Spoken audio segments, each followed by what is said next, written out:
Hello, hello, hello. What's up, everyone? What's going on? Welcome to the first Game of Thrones real uh chapter or real reading. Matthew, what's up? What's going on, guys? What's up, everyone? I'm so excited. I'm so excited to do this. I know people sometimes, trash this in the Lord of the Rings channel, but I am so excited for a Game of Thrones. I'm so pumped. It's going to be great. It's going to be a fun journey, guys. It's going to be a really fun journey. I don't think I've been this excited for a book in a long time. Well, like, obviously since Lord of the Rings, but, like, since that, excluding Lord of the Rings, I'm pumped. I'm so excited for this one. I feel like it's going to be great. The first chapter is crazy. The prologue or the first chapter? I gotta admit, I don't like prologues. Hate prologues. Forget most things from the show. I don't know if I'm gonna be able to do that, but I'll try. I think half the videos are still gonna be comparing the show in the book.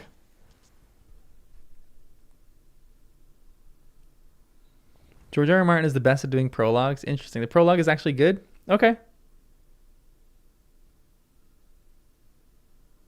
I still think that it's like a stupid thing that writers do. Just call the prologue the first chapter.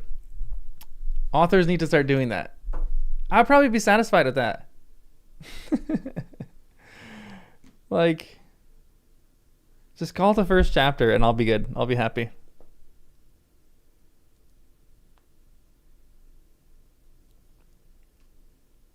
This is a genuine prologue. Okay. What makes a genuine prologue? Honestly, the prologue for what's that book called? Mistborn, The Final Empire. The Final Empire was pretty good. I actually didn't mind that. But most prologues, I think, are just your prologue, anti-prologue, anti-prologuers here. Just get on with the story. You know what I mean? This is a textbook example of a good prologue. Excellent. Okay, good. We'll see. I like that the chapters are kind of short too. Like I love me a long chapter, but I also don't mind a short chapter. I have a feeling we might finish the first chapter and want to just keep reading. All the chapters are named different characters. So Eddard. Is that Ned? Eddard is Ned, right? I just saw an Eddard chapter. One thing I'm going to need you guys to do is I'm not going to do a live read of every chapter because that would be ridiculous. But you guys will need to let me know of live reads that I should do when I'm coming up to it on the channel. So like, and if I'm making videos and if I'm making like, talking about like a Ned chapter, then you just need to let me know if there's like a chapter coming up called a character, if I should do a live read for that. You haven't seen the show either? Interesting.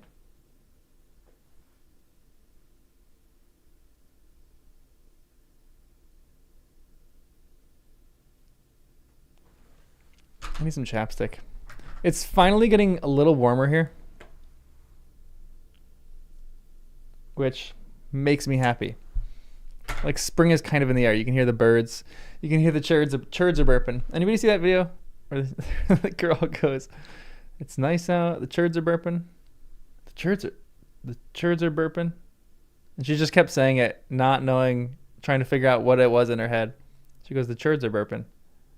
The churds are burping. The birds are chirping." Yeah, the first book is the Game of Thrones. A Game of Thrones. The rest of them are different. The cover is great. June, you were saying this in the Discord, but the cover is sick. I really love this cover. So very excited to keep going. We got nice maps here of Westeros on the inside cover. It's gonna be exciting. But this is the north. The inside cover is the north. Is the back cover the south? Yeah, the south. There's a lot of stuff. I gotta study these. I feel like I am gonna just try to want to study this. Like characters' names. I need to write. I need to actually. Maybe I should have a journal. I feel like characters. There's gonna be a lot of characters in this that I need to like keep track of with fathers and stuff like that, and who sires who. Yeah. Well, you guys make a test on it. You know a few chapters off the top of your head. Excellent. Good. Good. Good. Do you guys are you guys hard copy people or Kindle people or both? You could be both. To be honest, it's not a bad thing. Also, everyone like the stream. Let's get more people liking the stream. Let's get more people in this so we can have fun. And hold on 1 second. I gotta change this. Edit.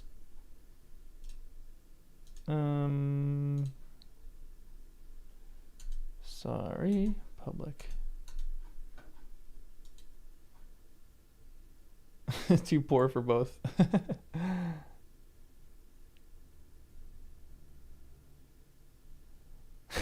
Yes, Nemo, thank you.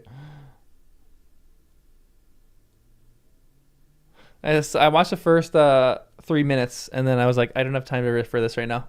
So I've got that next watch soon on my YouTube, in my YouTube series.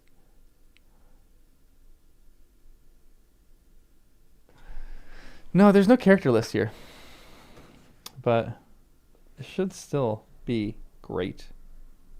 I still kind of like, I actually don't mind the idea of keeping like a little journal, or like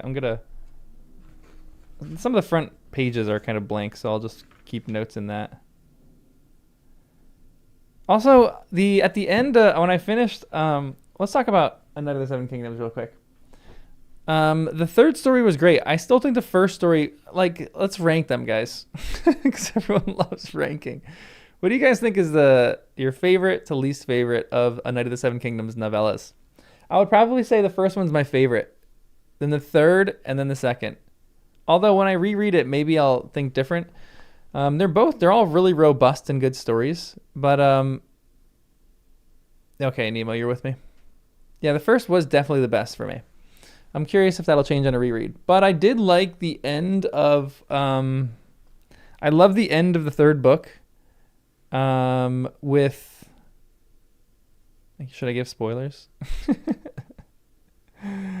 With Rivers, he just pops up. You learn to fear that guy, Bloodraven, and then all of a sudden he's there, and he kind of seems cool. Hedge Knight the best, the Sworn Sword, then the third one. Interesting. Okay, so you just like them in order.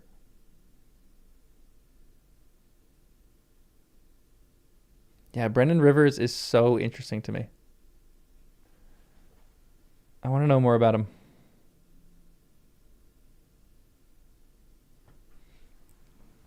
I want to know more about him.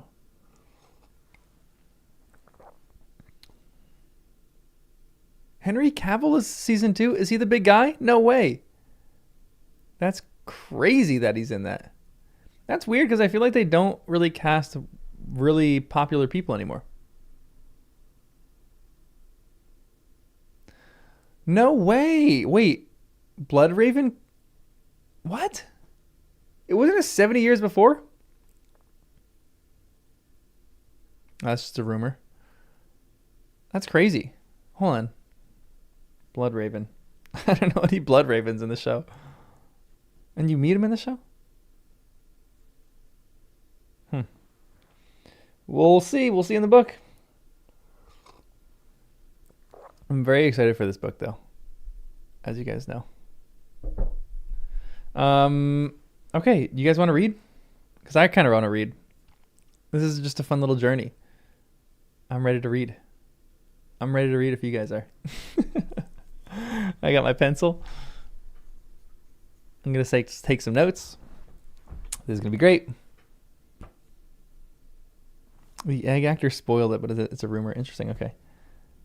The Egg Actor is one of the greatest adapted characters. He's perfect from book to movie. June, it's 3 a.m. there. What are you doing awake? All right, let's read the prologue. Prologue is like 10 pages. It's going to be great. The Farseer Chronicle by Robin Hood. Okay. I'll add it. A Song of Ice and Fire is going to take a few years, I think. I'm not going to go through this crazy fast, but it'll probably take a few years. Also, that's why I was going to mention it out of the Seven Kingdoms, because in the beginning, it lists all the things that he's written or co-wrote or co-edited or his collections, short stories. And at the end of A Night of the Seven Kingdoms, he wrote that there's going to be more stories of Duncan the Egg, and I really would want that. It was such a good story, and the adaptation is just so excellent that I really, really hope that he writes more of those stories. I'd probably want him to finish this more than write those stories, but I don't think he's going to.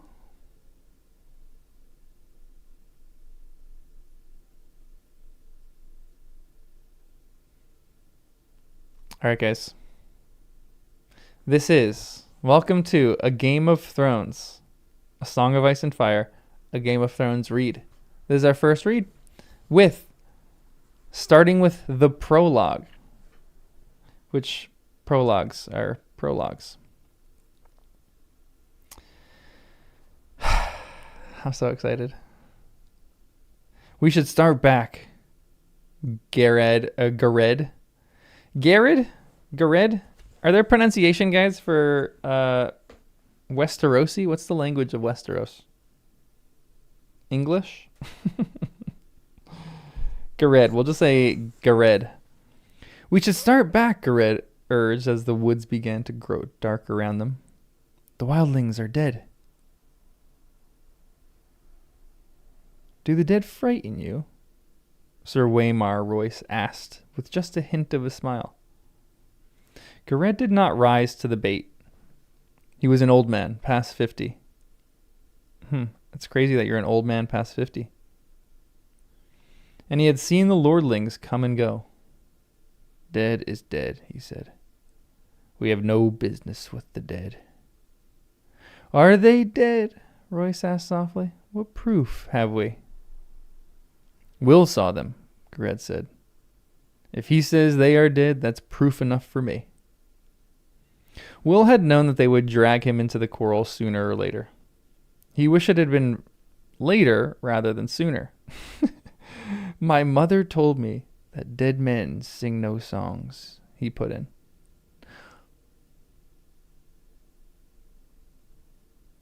Weird.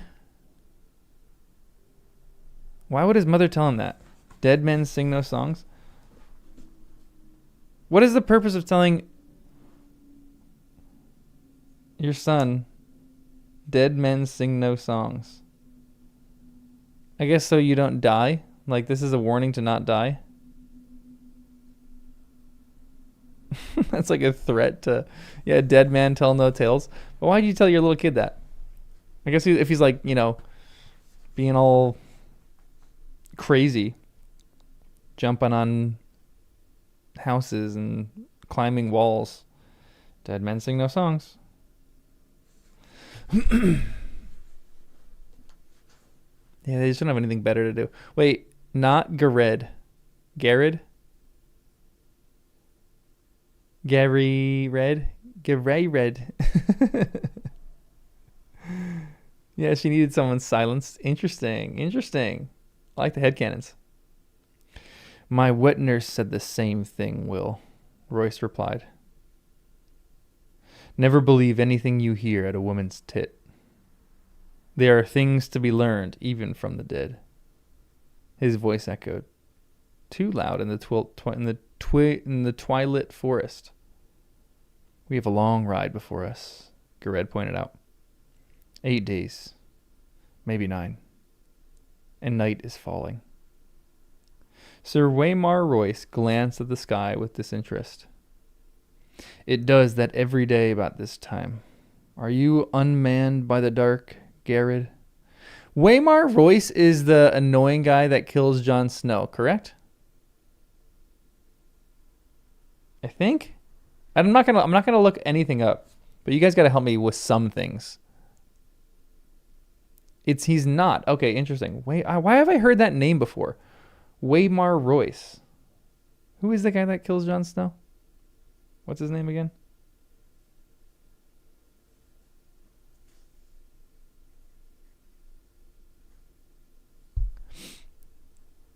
Royce is the cocky dude in the beginning.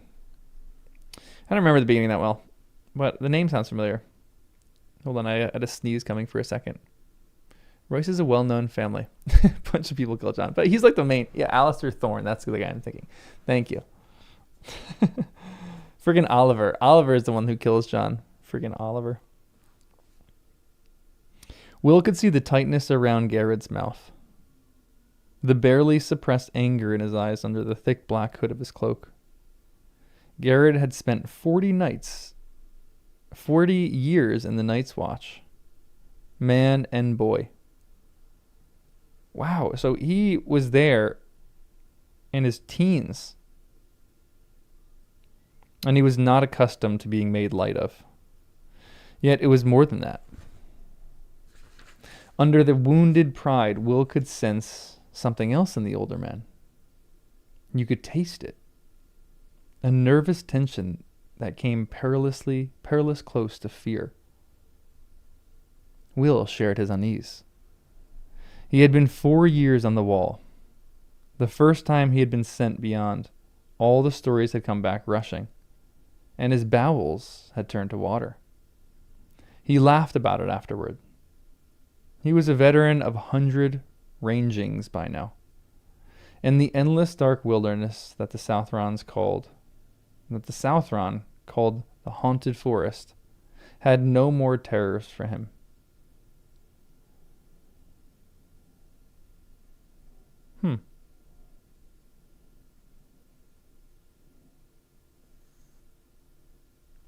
So he's rangings. I'm guessing rangings are going past the wall.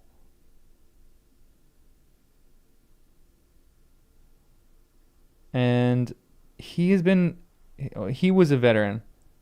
He's talking about Garrett, the endless dark wilderness.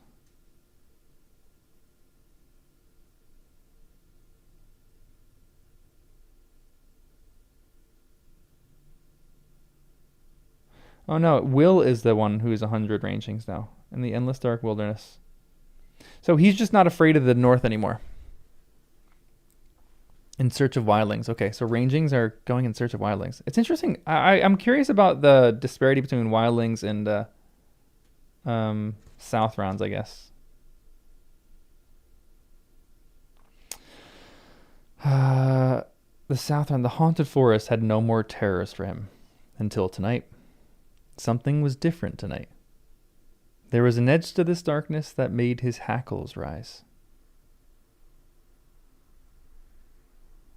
Hold on, is Will a dog?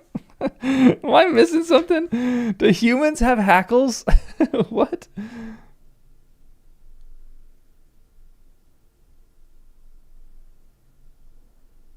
Like, is he a horse?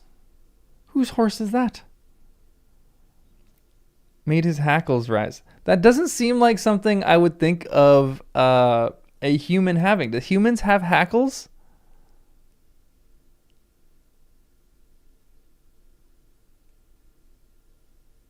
Like, I guess that's the on the back of your neck a little bit. Is that called a hackle? Weird.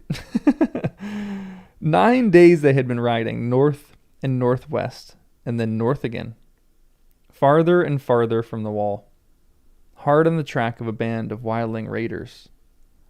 Each day had been worse than the day that had come before it. Today was the worst of all. A cold wind was blowing out of the north, and it made the trees rustle like living things. All day, Will had felt as though something were watching him. Something cold and implacable that loved him not. Garrett had felt it too. Will wanted nothing so much as to ride hellbent for the safety of the wall. But that was not a feeling to share with your commander. Especially not a commander like this one. Sir Waymar Royce was the youngest son of an ancient house, with too many heirs. He was a handsome youth of 18, grey-eyed, and graceful, and slender as a knife. Waymar Royce isn't the Lord Commander, right? That's Mormont. But I don't know, maybe there's differences in here. I guess it just means, yeah, it just means goosebumps.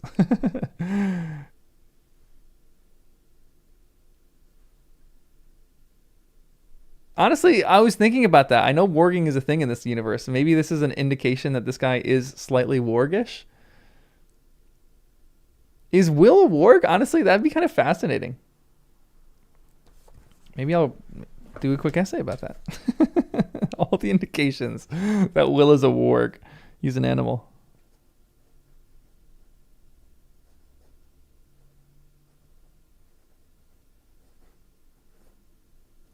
I feel like one of them is going to die. You know what I mean? Like the first chapter has to have one of these guys die. Sir Waymar Royce was the youngest son of an ancient house with too many heirs. He was a handsome youth of 18, gray-eyed and graceful and slender as a knife, mounted on his huge black destrier. The knight towered above Will and Garrett on their smaller garrons. He wore black leather boots, black woolen pants, black moleskin gloves, and a fine supple coat of gleaming black ringmail over layers of black wool and boiled leather. Sir Waymar had been a sworn brother of the Night's Watch for less than half a year, but no one could say he had not prepared for his vocation, at least insofar as his wardrobe was concerned. His cloak was his crowning glory, sable, thick, and black and soft as sin. Black and soft as sin. Ooh. George. Dang, George. Okay.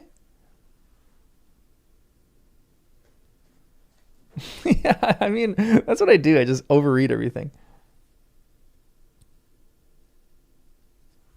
Will being a dog is tame compared to the theories you've heard of him? Interesting. I love that writing right there.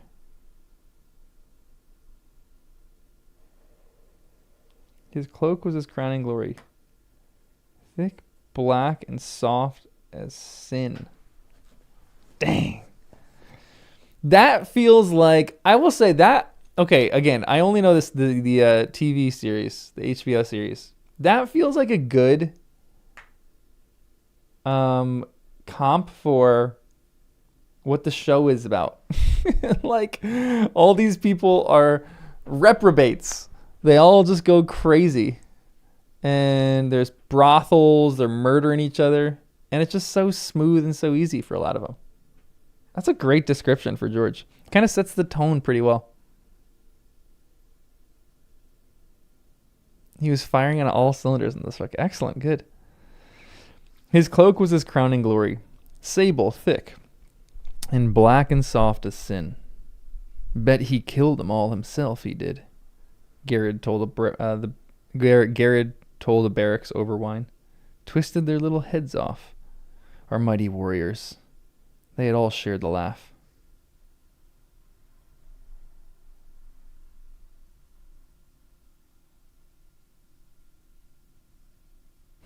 Twisted their little heads off, our mighty warrior. What was his thing made of? It was moleskin. Fine supple coat of gleaming black ringmail over layers of black wool and boiled leather. Okay. Twisted their little heads off, our mighty warrior. They had all shared the laugh. It's hard to take orders from a man you laughed at in your cups, Will reflected, as he sat shivering atop his garron. Garrett must have felt the same. Mormont said, as we should track them. Mormont said as we should track them, and we did, Garrett said. They're dead. They shan't trouble us no more. There's hard riding before us. I don't like this weather. If it snows, we could be a fortnight getting back, and snow's the best we can hope for. Ever seen an ice storm, my lord? The lordling seemed not to hear him. He studied the deep twilight in that half-bored, half-distracted way he had. Will had ridden with the knight long enough to understand that it was best not to interrupt him when he looked like that. Tell me again what you saw, Will. All the details. Leave nothing out. Will had been a hunter before he joined the Night's Watch. Well, a poacher in truth. Mallister free riders had caught him red-handed in the Mallister's own woods, skinning one of the Mallister's own bucks, and it had been a choice of putting on the black or losing a hand. No one could move through the woods as silent as Will. It had not taken the Black brothers long to discover his talent. The camp is 2 miles further on, over that ridge, hard beside a stream, Will said. I got close as I dared. There's 8 of them, men and women both. No children I could see. They had put up a lean-to against the rock. The snow's pretty well covered it now, but I could make it out. No fire burning. The fire pit was still plain as day. No one moving. I watched a long time. No living man ever lay so still. Did you see any blood? Well, no, Will admitted. Did you see any weapons? Some swords, a few bows. One man had an axe, heavy-looking double blade, a cruel piece of iron. It was on the ground beside him, right by his hand. Did you make a note of the position of the bodies? Will shrugged. A couple are sitting up against the rock, most of them on the ground, fallen-like. Or sleeping, Roy suggested. Fallen, Will insisted.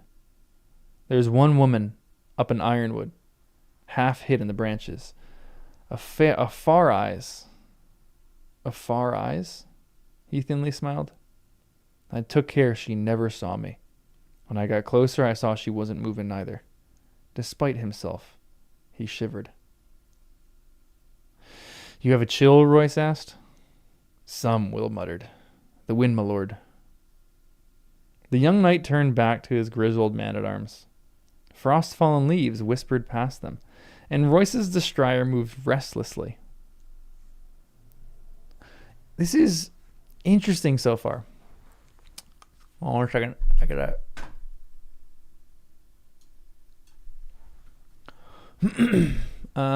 his moleskin cloak, okay.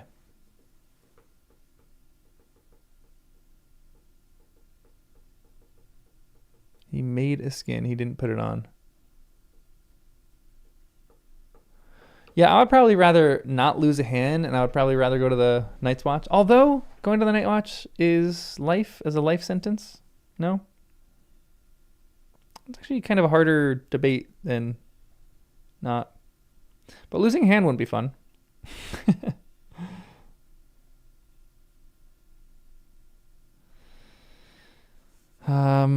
What do you think might have killed these men, Garrett? Sir Waymore casually asked. He adjusted the drape of his long sable cloak. It was the cold, Garrett said with iron certainty. I saw men freeze last winter, and the one before, when I was half a boy. Everyone talks about snow 40 foot deep, and how the ice wind comes howling out of the north. But the real enemy is the cold. It steals up on you quieter than will. And at first you shiver and your teeth chatter and you stamp your feet and dream of mulled wine and nice hot fires.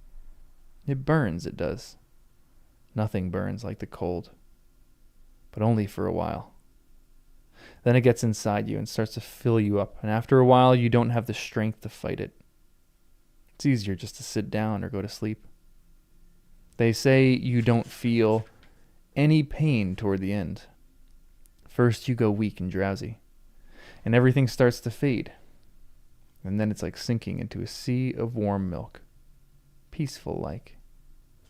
All right, I feel like George is doing a lot of foreshadowing.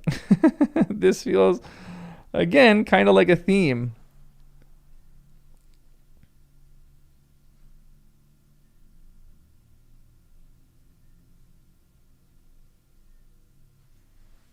It's a good paragraph. He's a excellent tension writer.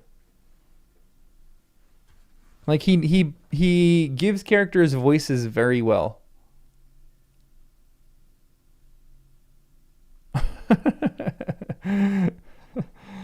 Like he does very good like giving his characters distinct voices. You can hear this old man Garrett saying this. He's like got the experience under his belt. It's a good paragraph. I saw men freeze last winter.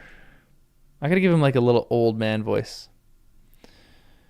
And the one before when I was a boy. Everyone talks about snow. He's like got a South accent. George did horror writing. Interesting. Such eloquence, Garrett, Sir Waymar observes. I never suspected you had it in you. I had the cold in me too, lordling. Garrett pulled back his hood, giving Sir Waymar a good long look at the stumps where his ears had been. 2 ears, 3 toes, and a little finger off my left hand. I got off light. We found my brother's frozen at his watch, with a smile on his face. Sir Waymar shrugged. You ought dress more warmly, Garrett. Garrett glared at the lordling. The scars around his ear holes flushed red with anger, where Maester Aemon had cut the ears away. Oh, interesting. So I guess they were being inflicted with... That's interesting. Do you cut off appendices? What is the word for that? Do you cut off body parts that are frostbitten? I don't think you cut them off. I thought they just exist.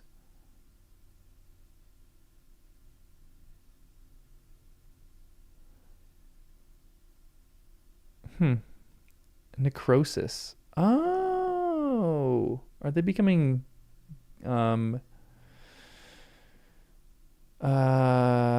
zombies? Whites through that? Necrosis can cause infection. That's crazy.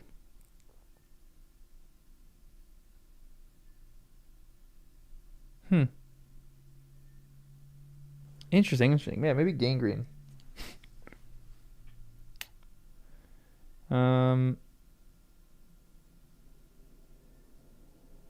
Garrett glared at the lordling. The scars around his ear holes flushed red with anger where Maester Aemon had cut the ears away. We'll see how warm you dress when the winters come. When the winter comes. He pulled up his hood and hunched over his Garen, silent and sullen. If Garrett said it was the cold, Will began. Have you drawn any watches this past week, Will? Yes, my lord. There was never a week when he did not draw a dozen bloody watches. What was the man driving at? And how did you find the wall? Weeping, said Will, frowning. He saw it clear enough, now that the lordling had pointed it out. They couldn't have froze, not if the wall was weeping. It wasn't cold enough. Royce nodded. Bright lad. We've had a few light frosts this past week, and a quick flurry of snow now and then. But surely no cold fierce enough to kill 8 grown men.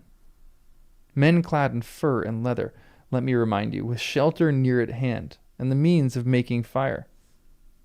The knight's smile was cocksure. Will lead us there. I would see these dead men for myself. It's interesting that he's a knight, and he's in the Night's Watch. Does that mean he goes willingly?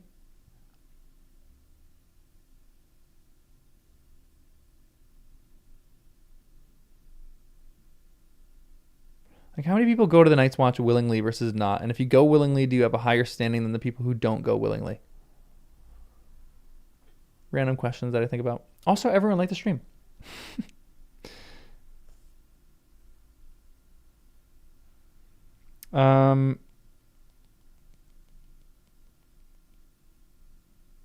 And there was nothing to be done for it. The order had been given. An honor bound them to obey. Will went in front, his shaggy little Garen picking the way carefully through the undergrowth. A light snow had fallen the night before, and there were stones and roots and hidden sinks lying just under its crust, waiting for the careless and the unwary. Sir Waymar Royce came next, his great black destrier snorting impatiently. The warhorse was the wrong mount for ranging, but try and tell that to the lordling. Garrett brought up the rear. The old man-at-arms muttered to himself as he rode. Twilight deepened. The cloudless sky turned a deep purple, the color of an old bruise, then faded to black. The stars began to come out. A half moon rose. Will was grateful for the light. We can make a better pace than this, surely, Royce said when the moon was full risen. Not with this horse, Will said. Fear has made him insolent. Perhaps my lord would care to take the lead. Sir Waymar Royce did not deign to reply. Somewhere off in the wood, a wolf howled. Will pulled his garron over beneath an ancient gnarled ironwood and dismounted. Why are you stopping? Sir Waymar Royce asked, or Sir Waymar asked. Because best go the rest of the way on foot, my lord. It's just over that ridge.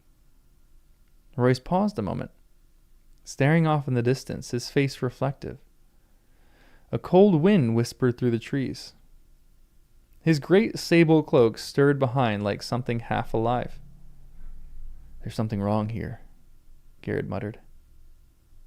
The young knight gave him a disdainful smile. Is there? Can you feel it? Garrett asked. Listen to the darkness. Man, a lot of interesting lines here. Listen to the darkness. I like the writing. Very, very fun writing right now.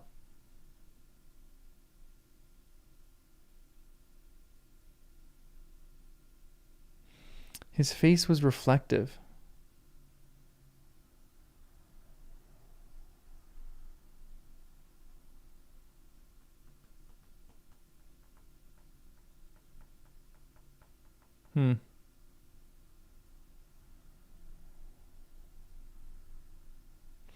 Wait, where does it say his face is reflective?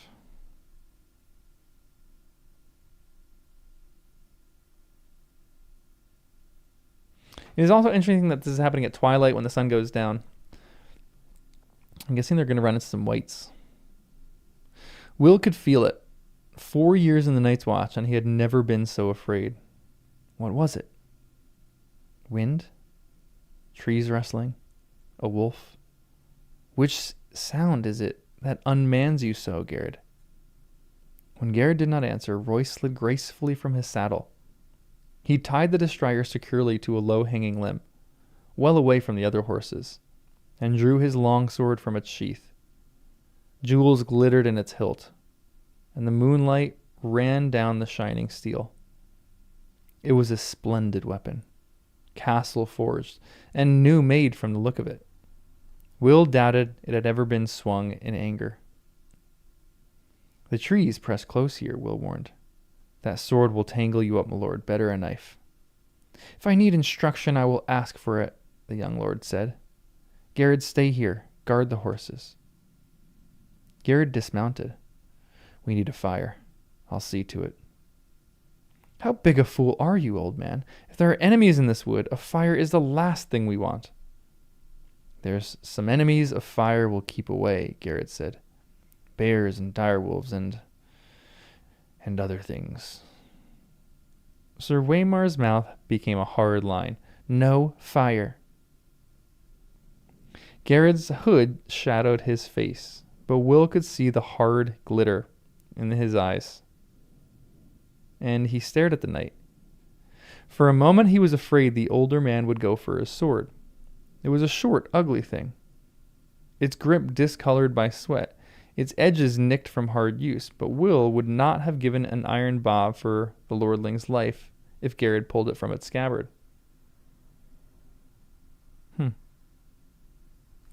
Finally, Garrett looked down. No fire, he muttered, low under his breath.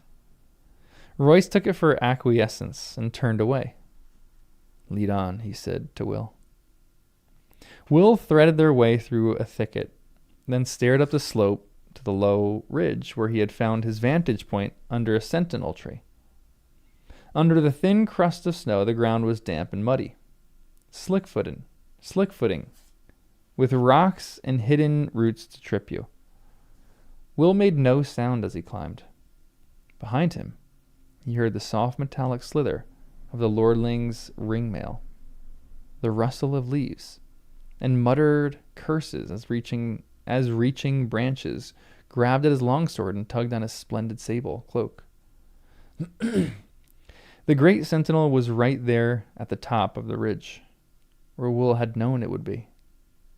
Its lowest branches a bare foot off the ground. Will slid underneath, flat on his belly in the snow and in the mud, and looked down on the empty clearing below. His heart stopped in his chest. For a moment he dared not breathe. Moonlight shone down on the clearing, the ashes of the fire pit, the snow-covered lean-to, the great rock, the little half-frozen stream. Everything was just as it had been a few hours ago. They were gone. All the bodies were gone. Anybody getting the chills? All right. This is pretty decent prologue so far.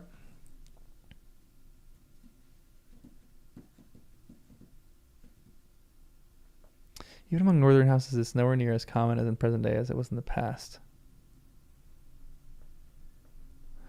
In the northern houses, joining the Night's Watch was an honorable thing to do. Bench and Stark joined willingly. Okay. Ooh, some illustrated books for Game of Thrones? That'd be great. Hey, new subscriber.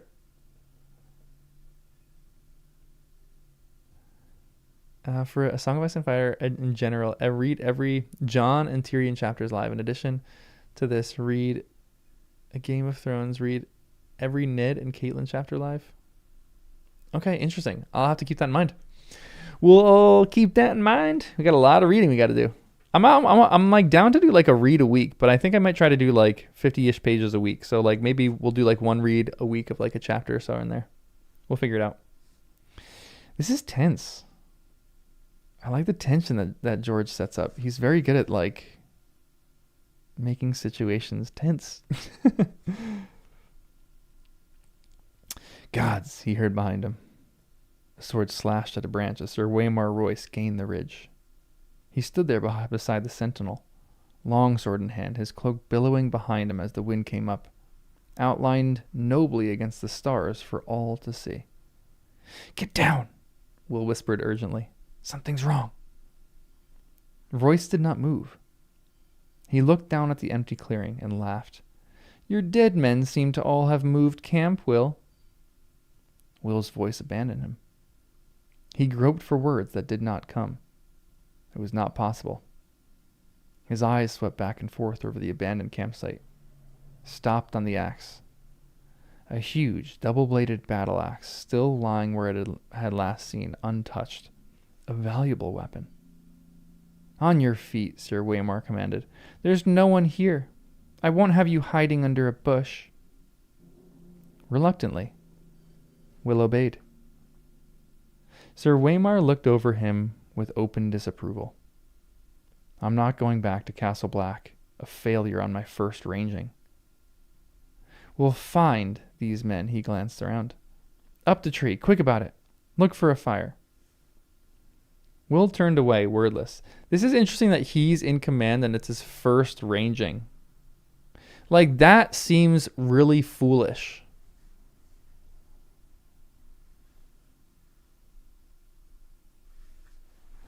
That seems crazy.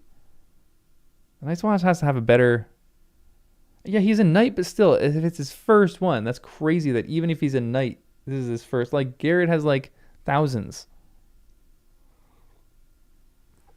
Even Will has been there for 4 years and he has 100. Doesn't seem smart.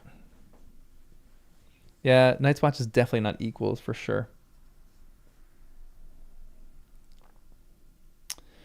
Will turned away wordless. There was no use to argue. The wind was moving. It cut right through him. He went to the tree, a vaulting gray-green sentinel, and began to climb. Soon his hands were sticky with sap, and he was lost among the needles. Fear filled his gut like a meal he could not digest. He whispered a prayer to the nameless gods of the wood, and slipped his dirk free of its sheath. What's a dirk? It's like a sword or a knife or something like that. A dirk is a kind of sword. One-handed sword, two-handed sword, a dagger. Okay. A dirk is a dagger. Thank you. He put it between his teeth. Imagine putting a sword between your teeth. You're going to have a strong jaw to do that. And this is something that I always do too. And this is something that I think is an indication of a good writer. Answering the questions in the next sentence. Like, this is another indication for what a dirk is. He put it between his teeth to keep both hands free for climbing. Like, you can't put a sword between your teeth. So it's a dagger. A daggerish thing. The taste of cold iron in his mouth gave him comfort. Why would it give him comfort?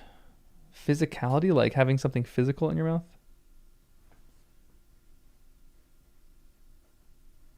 Weird. Something in his childhood?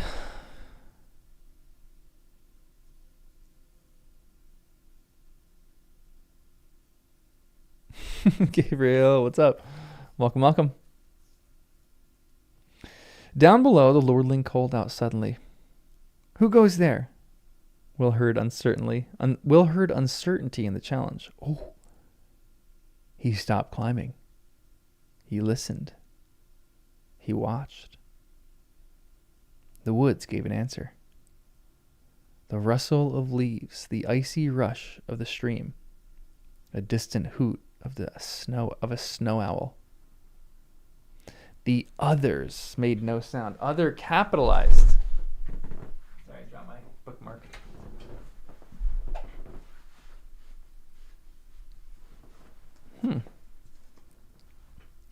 Will saw movement from the corner of his eye. Pale shapes gliding through the woods. He turned his head, glimpsed a white shadow in the darkness. A white shadow. What? A white shadow.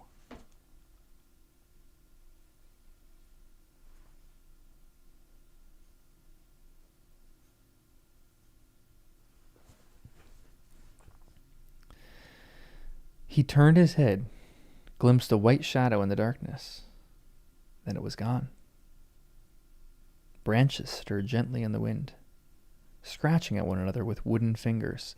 Will opened his mouth to call down a warning, and the words seemed to freeze in his throat. Perhaps he was wrong. Perhaps it had only been a bird, a reflection on the snow, some trick of the moonlight. What had he seen, after all? Will, where are you? Sir Waymar called up. Can you see anything? He was turning in a slow circle, suddenly wary. His sword in hand, he must have felt them as Will felt them. There was nothing to see. Answer me, why is it so cold? It was cold. Shivering, Will clung more tightly to his perch. His face pressed hard against the trunk of the sentinel. He could feel the sweet, sticky sap on his cheek. A shadow emerged from the dark of the wood. It stood in front of Royce. Tall it was, and gaunt and hard as old bones, with flesh pale as milk.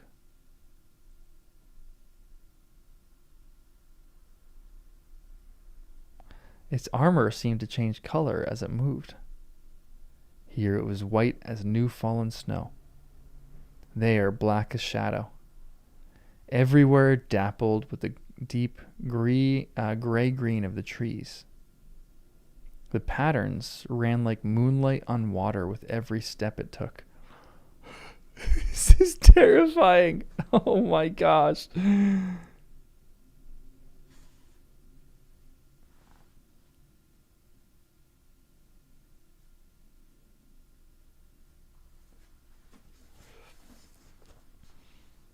Will heard the breath go out of Sir Waymar Royce in a long hiss.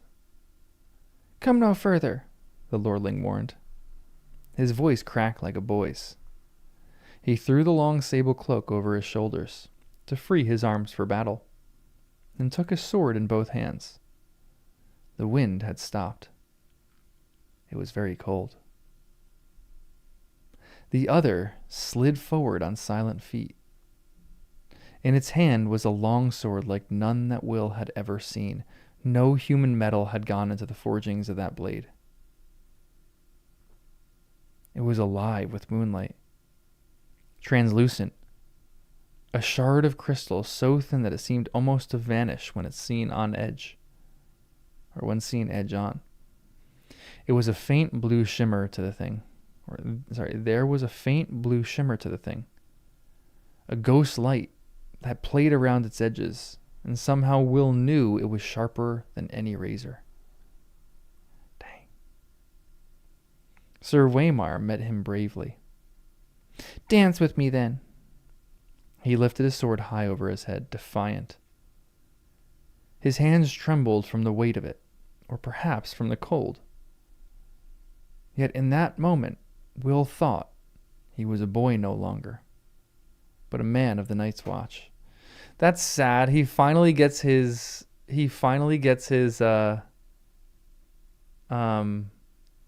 respect, probably right before he's about to die.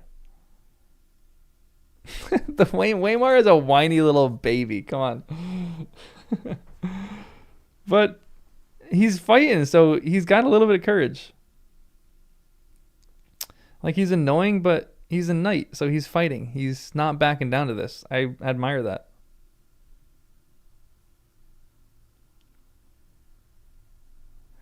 The other halted. Will saw it in its eyes. Blue. Deeper and bluer than any human eyes. A blue that burned like ice. They fixed on the longsword, trembling on high. Watched the moonlight running cold along the metal. For a heartbeat, he dared to hope.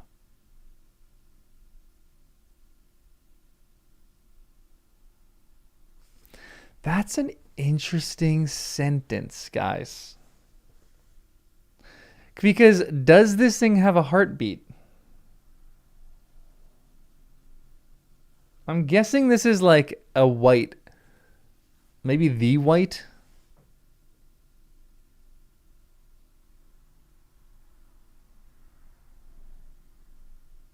Huh. Because this could be for a heartbeat, he dared to hope, like his own heartbeat. He could be wanting his own heartbeat. But it could also be, it's not for a heartbeat, comma, he dared to hope. But people don't really put commas like that anymore. Yeah, burned like ice. Again, there's great comparison and contrast in this chapter. We need fire bad in this chapter. I really hope Garrett is out there defying orders and starting a fire, because that's kind of what we need.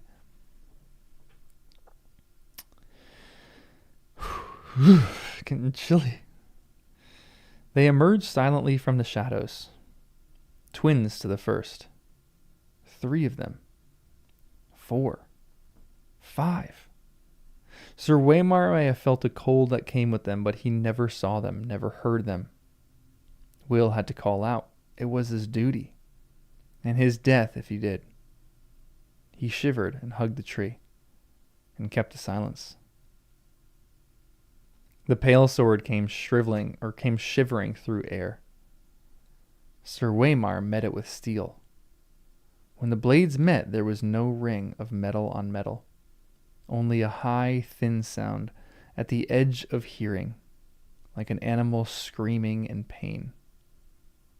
Royce checked a second blow, and a third, then fell back a step. A flurry of blows, and he fell back again. Behind him, to the right, to the left, all around, the watchers stood patient, faceless, silent, the shifting pattern of their delicate armor making them all but invisible in the wood. They made no move to interfere. Again and again the swords met, until Will wanted to cover his ears against the strange, anguished keening of their clash. Sir Waymar was panting from the effort now, his breath steaming in the moonlight. His blade was white with frost. The others danced with pale blue light. Then Royce's parry came a beat too late, and the pale sword bit through the ringmail beneath his armor. The young lord cried out in pain. Blood welled between the rings. It seemed in the cold, and the droplets, or it steamed in the cold, and the droplets seemed red as fire where they touched the snow. There you go, there's the fire.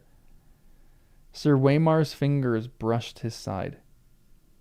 His moleskin glove came away soaked with red.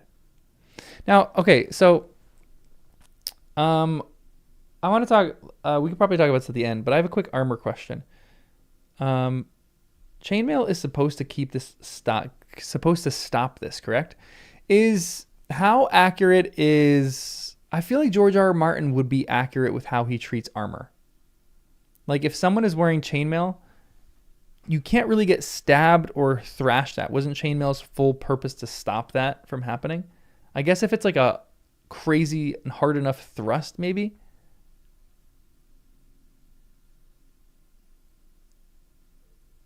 But does this just mean that this sword is different from others? So chainmail is good for slashing, not for piercing. Okay. Interesting. I know, it's an ice magic sword, so it can probably get through good. I feel like it would be decent for piercing too. So maybe it just didn't pierce enough, or maybe this is just a magic sword that demolished him.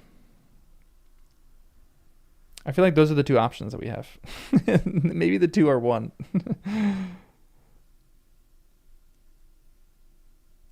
His moleskin glove came away soaked with red.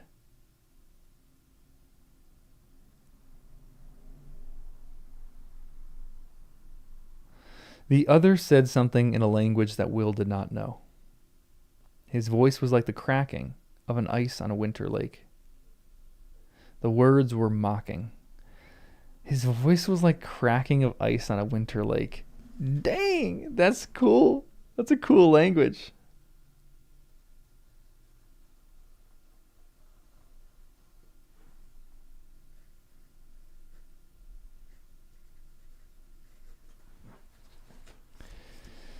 Sir Waymar Royce found his fury. For Robert, he shouted. And he came up snarling, lifting the frost-covered longsword with both hands and swinging it around in a flat sidearm slash with all his weight behind it. The other's parry was almost lazy. When the blades touched, the steel shattered. A scream echoed through the forest night, and the longsword shivered into 100 brittle pieces, the shards scattering like a rain of needles. Royce went to his knees, shrieking, and covered his eyes. Blood welled between his fingers. The watchers moved forward together, as if some signal had been given. Swords rose and fell, all in deathly silence. It was cold. It was cold butchery. The pale blades sliced through the ringmail as if it were silk. There you go. Okay, interesting. They shouldn't be able to do that. Yeah, for Iron Bob, for Bobby B, for Bobby Boucher, Bobby Baratheon, baby.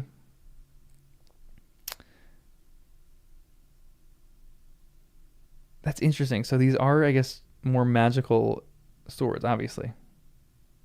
Will closed his eyes. Far beneath him, he heard their voices and laughter sharp as icicles. How does he know they're laughing? I guess laughter is laughter. When he found the courage to look out again, a long time had passed, and the ridge below was empty. He stayed in the tree, scarce daring to breathe, while the moon crept slowly across the black sky. Finally, his muscles cramping and his fingers numb with cold, he climbed down. Royce's body lay face down in the snow, one arm outflung. The thick sable cloak had been slashed in a dozen places. Lying dead like that, you saw how young he was. A boy. He found what was left of the sword a few feet away. The ends splintered and twisted like a tree struck by lightning. Will knelt, looked around warily, and snatched it up. The broken sword would be his proof. Garrett would know what to make of it, if not him. And if not him, then surely that old bear Mormont or Master Aemon. Would Garrett still be waiting with the horses? He had to hurry.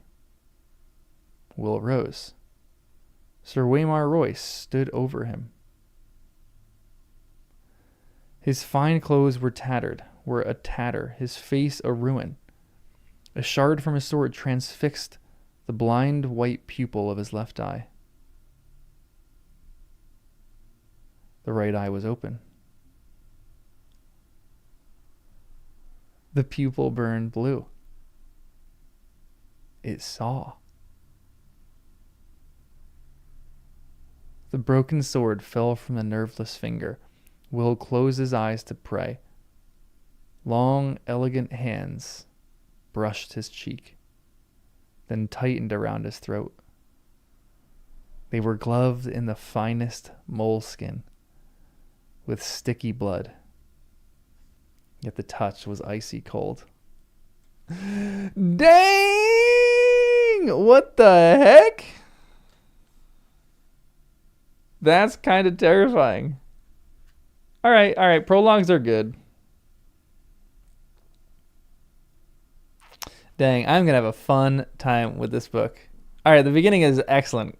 The first few chapters are excellent, or the first prologue is excellent. I still just think that should be the first chapter, though. Just don't call it a prologue, and I'll be happy.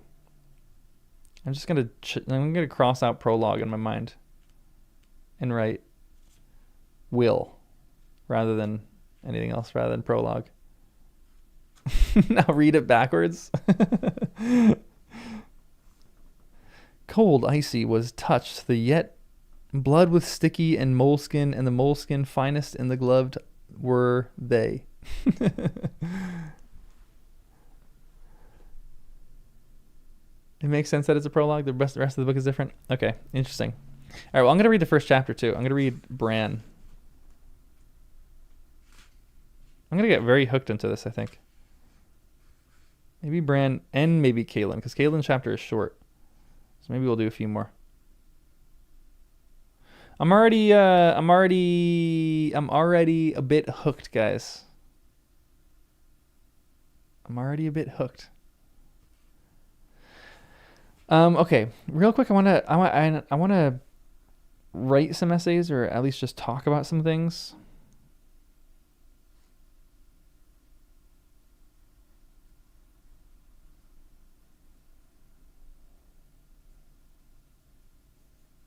I want to talk about his writing right now.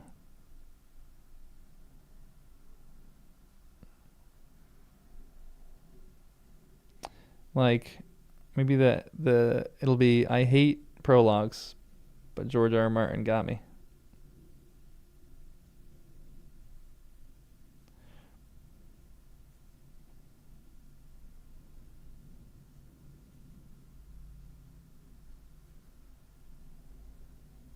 And then, like a lot of interesting stuff that he writes, like that one, he does Terror really good. Oh, I'll talk about that in that maybe. But that paragraph, I thought it was excellent. This one where Garrett says, I saw men freeze last winter.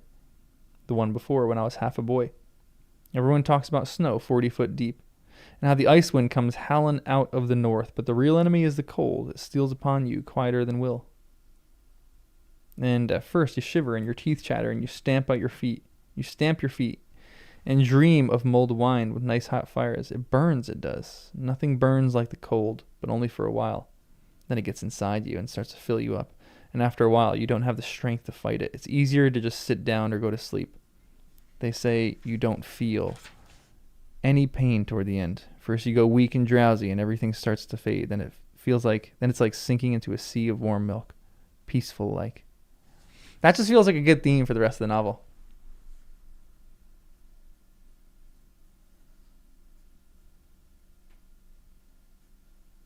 I don't know how, but I'll come up with some way.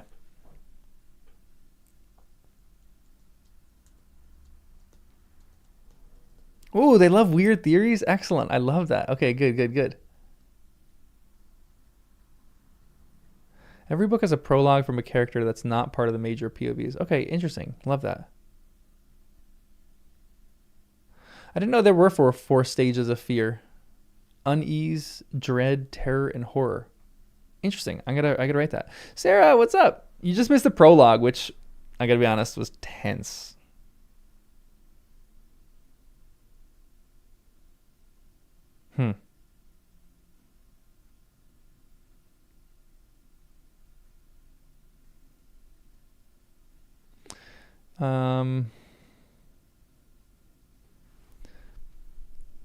Yeah, send me that essay. That'd be actually, I would love that.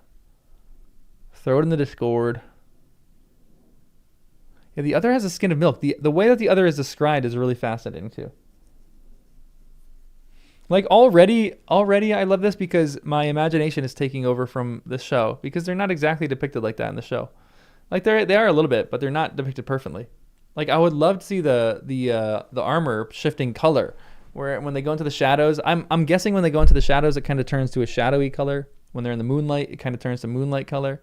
Like that's a really cool image in my head. I think this is one thing that I really love authors that when they do this, like I don't know, like he gives you the right amount of detail and description. Like sometimes Tolkien goes overboard and he just wants to describe a tree for a chapter. I don't know if Martin's going to do that. Maybe he will, and maybe he's going to get like, I mean, I'm only a prologue. I'm only literally 10 pages into reading him. But I feel like he has a good balance of this so far.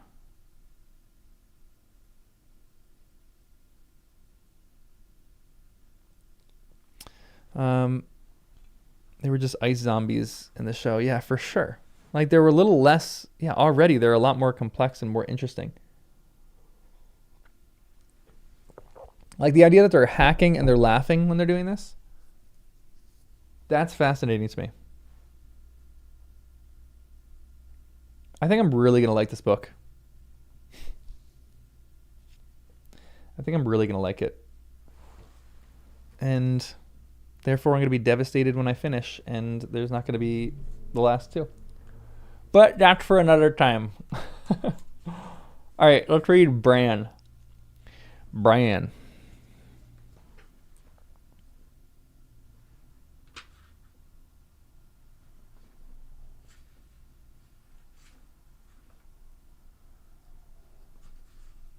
All right, here we go. This is Bran. The morning had dawned clear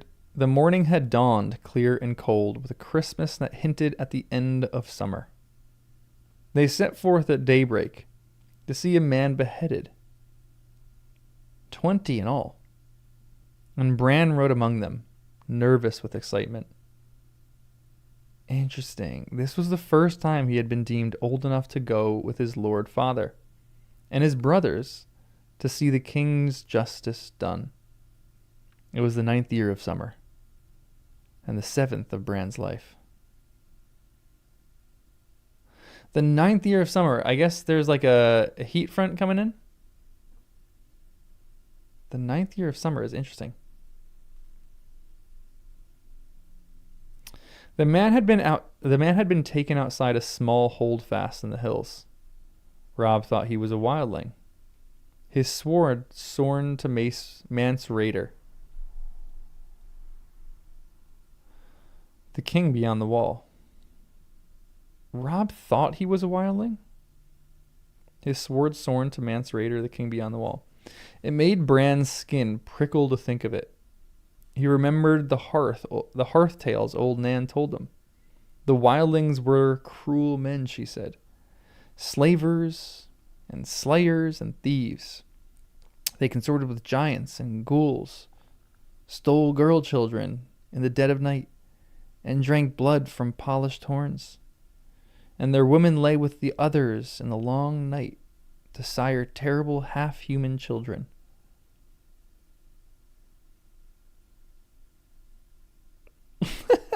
Nan, what are you doing saying stuff like this? Oh, the weather is weird in this world? Okay.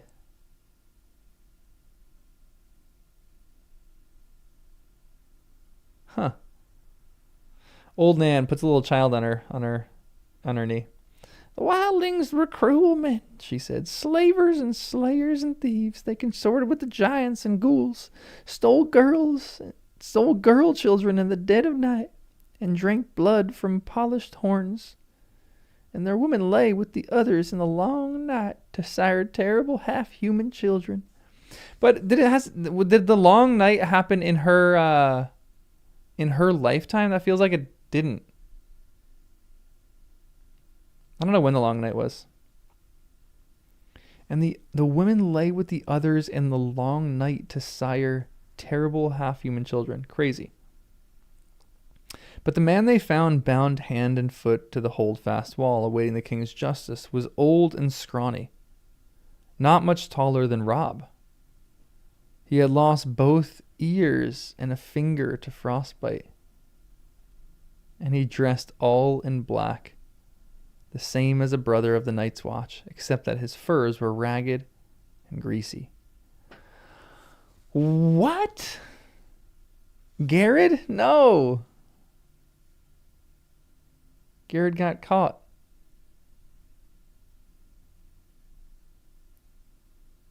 $1,000 to $10,000. Dang. Poor little Garrett, about to get beheaded. The breath of man and horse mingled, steaming in the cold morning air, as his lord father had the man cut down from the wall and dragged before them.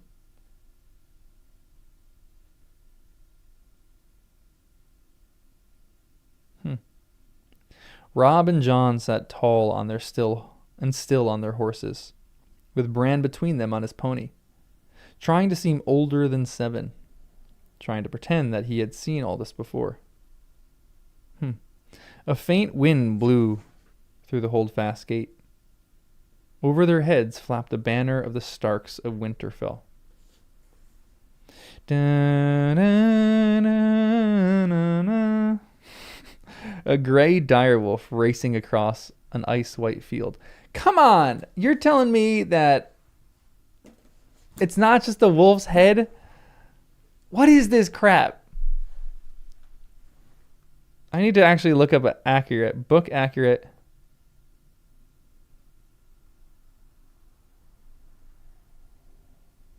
Book accurate Stark banner.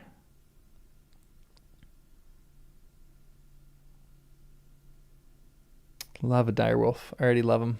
Yeah, cut down from the wall. What does that mean?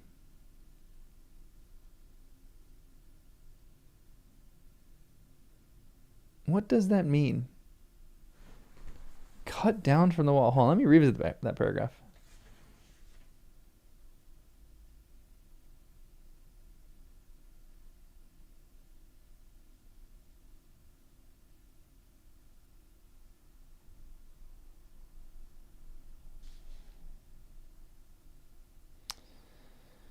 The breath of man and horse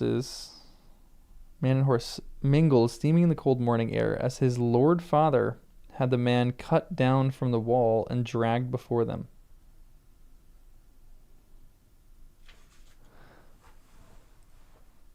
He was bound and made to sit beside the holdfast wall. Okay. I'm sure a lot of the sigils are going to be a little different.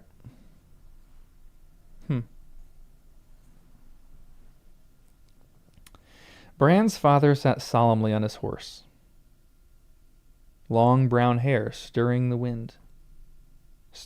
wind. His closely trimmed beard was shot with white, making him look older than his 35 years. I'm at Ned Stark's age? What? Crazy.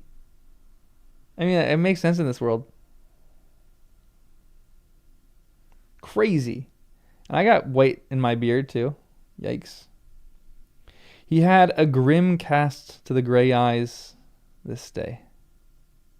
He had a grim cast to his gray eyes this day. Gray eyes, cool.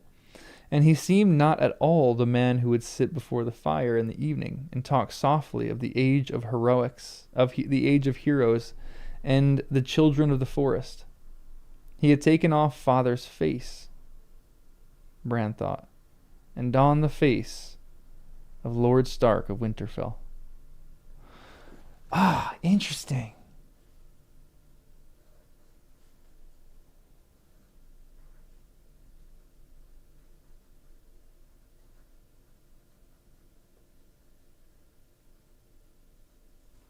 Like all these people are putting off the boy.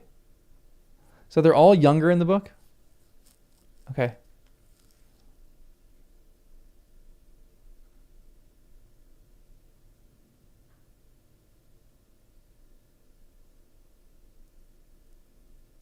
It's only been 13 years since the rebellion as opposed to 19. Okay, interesting.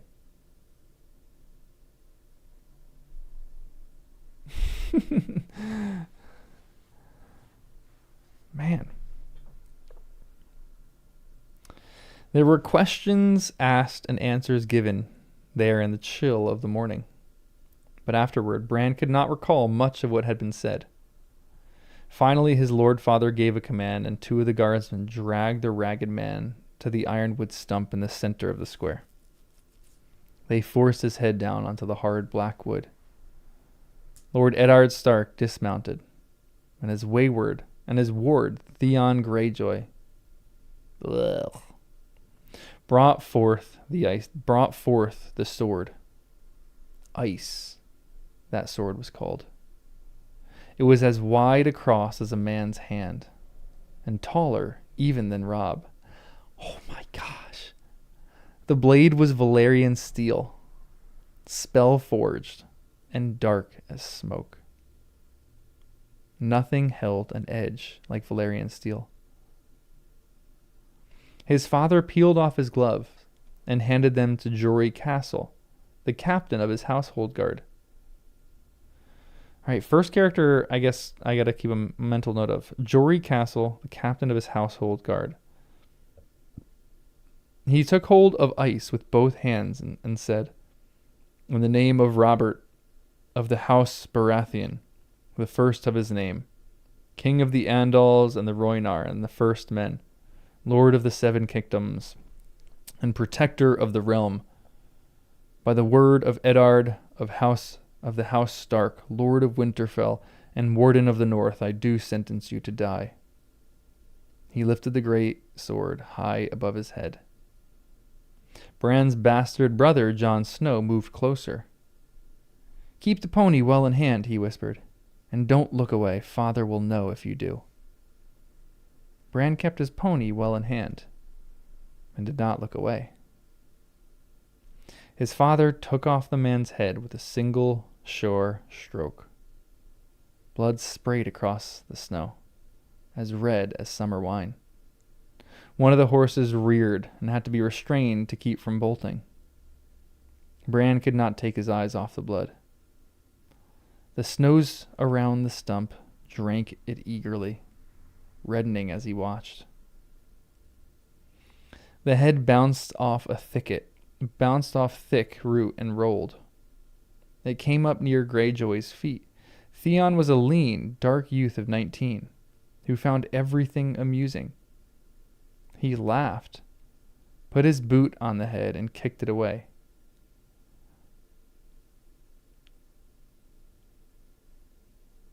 What? A loser. I already hate Theon. Why Theon is my least favorite character? Why is Theon my least favorite character in the first few pages?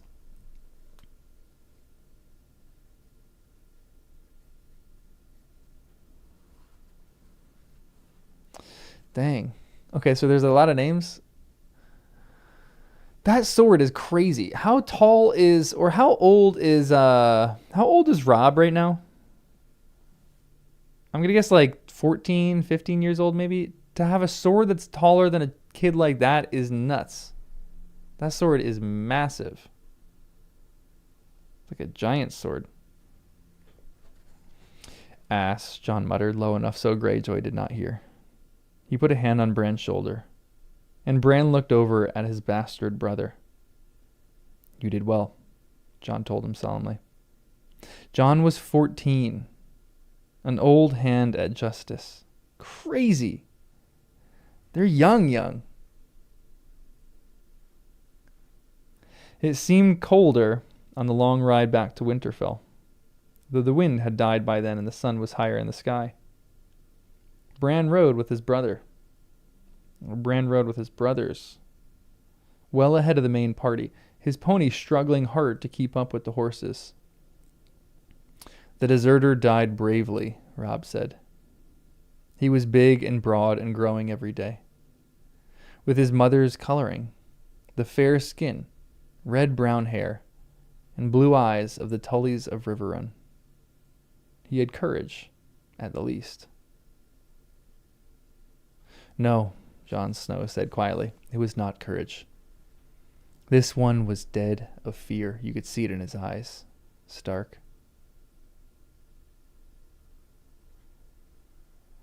Interesting that he calls him Stark.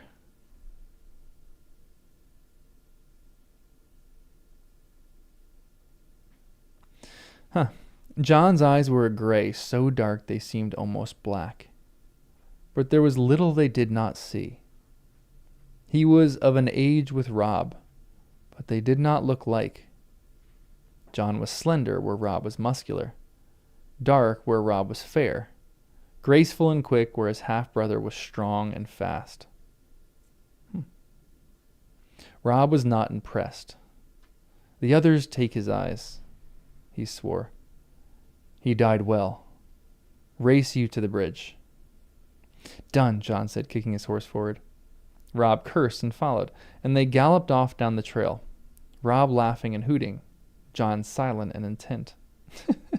The hooves of their horses kicked up showers of snow as they went. That's a great description of both of them.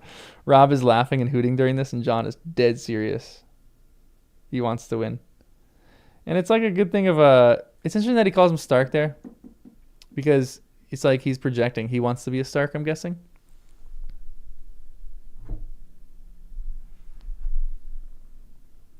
Oh, I just spilled some water in my book. Yikes. Robb was conceived before Ned left for the south. And he leaves for the south, and apparently, according to Catelyn, has another child. But we'll see. We'll see if the book and the movie are different, or the book and the show. I don't know. I feel like they're not. I feel like that's one point they can't be.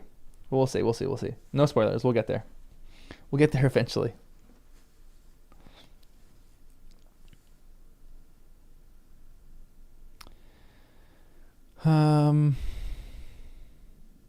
Yeah, Jon doesn't think about himself as a Stark. Just from that small little note, it's interesting. Yeah, it's good writing. It's a lot of show, don't tell. It's good. It's a lot of showing through telling. Bran did not try to follow. His pony could not keep up. He had seen the ragged man's eyes, and he was thinking of them now. After a while, the sound of Robb's laughter receded, and the wood grew silent again. So deep in thought was he that he never heard the rest of the party until his father moved up to ride beside him. Are you well, Bran? He asked, not unkindly. Yes, father, Bran told him. He looked up. Wrapped in his furs and leathers, mounted on his great war horse, his lord father loomed over him like a giant. Robb says the man died bravely, but Jon says he was afraid. What do you think? His father asked. Bran thought about it. Can a man still be brave if he's afraid? That is the only time a man can be brave, his father told him. Do you understand why I did it? Dang, we're already getting into good lines here. Come on. One of the best lines of the series, too. Oh, so good.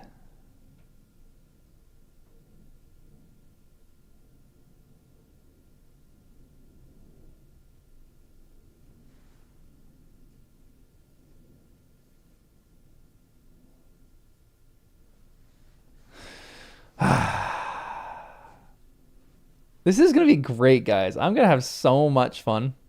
Like this is something that I don't think this is why I think Sanderson I think Martin is gonna be in between Sanderson and Tolkien.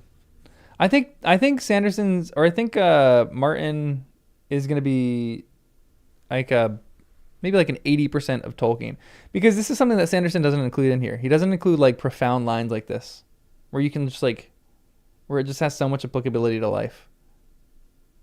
Man. Hey, Carl, what's up? Welcome, welcome.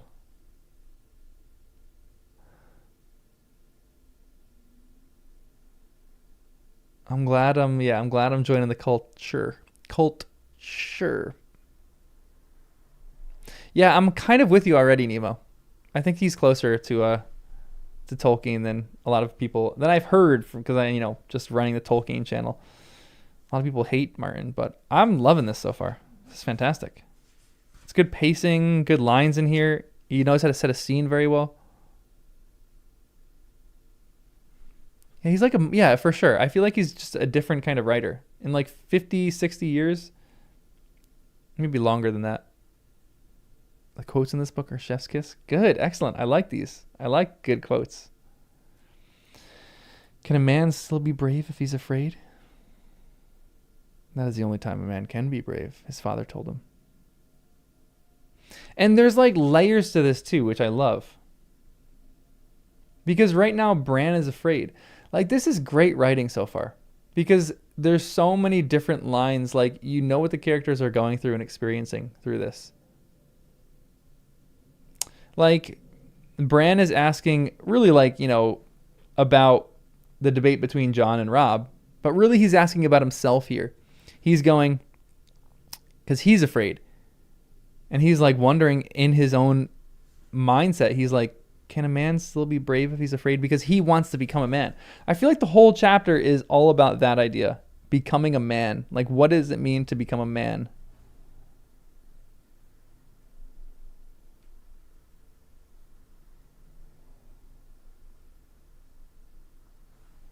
And and Bran wants to become a man so much. Like he's off on this thing. He wants to prove himself. Like even the beginning lines show that he really wants to like prove himself as a man.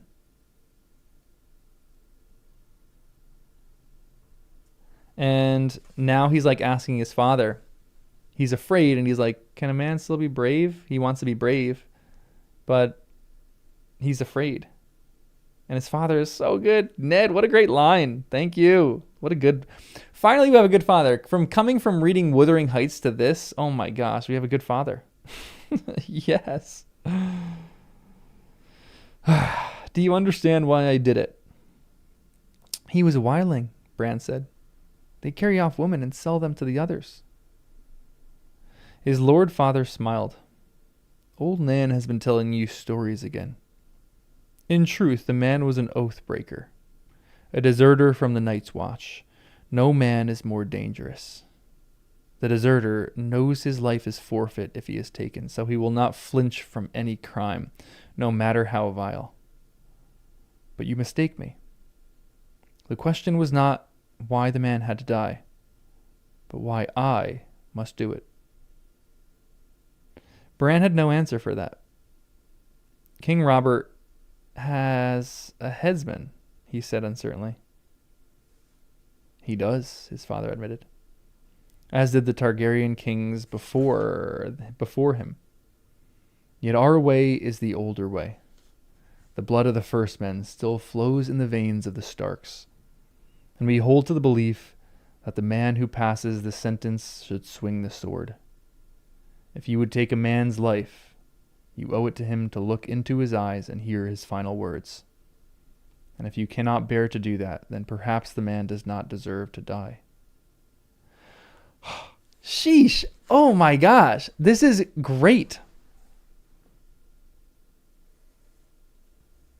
Just saying I love the culture of the North. I'm a northerner.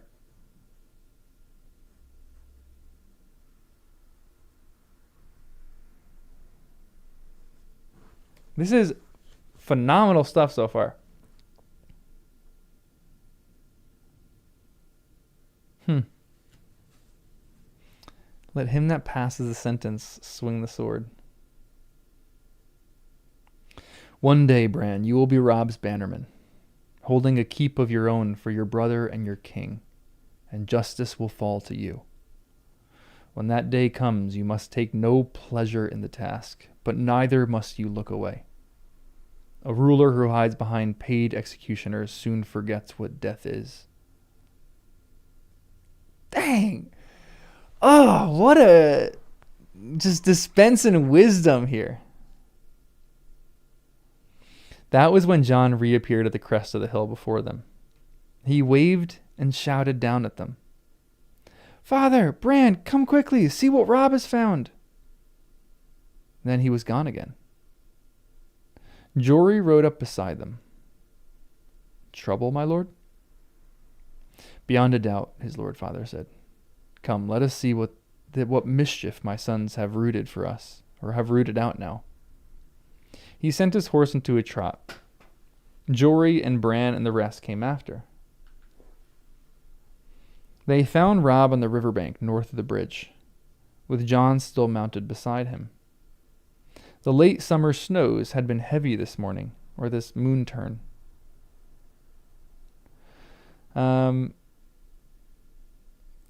Robb stood knee-deep in white, his hood pulled back so the sun shone in his hair. He was cradling something in his arm, while the boys talked in hushed, excited voices. The riders packed their way carefully through the drifts, groping for solid footing on the hidden, uneven ground. Jory Castle and Theon Greyjoy were the first to reach the boys. Greyjoy was laughing and joking as he rode. Bran heard the breath go out of him. Gods, he exclaimed, struggling to keep control of his horse as he reached for his sword. Jory's sword was out already. Robb, get away from it, he called as his horse reared under him. Robb grinned and looked up from the bundle in his arms. She can't hurt you, he said. She's dead, Jory. Bran was afire with curiosity by then. He would have spurred the pony faster, but his father made them dismount beside the bridge and approach on foot. Bran jumped off and ran. By then, Jon, Jory, and Theon Greyjoy had all dismounted as well. What in the seven hells is it? Greyjoy was saying. A wolf, Robb told him. A freak, Greyjoy said. Look at the size of it. Bran's heart was thumping in his chest as he pushed through a waist-high drift to his brother's side. Half buried in the blood-stained snow, a huge dark shape slumped in death. Ice had formed in its shaggy gray fur, and the faint smell of corruption clung to it like a woman's perfume.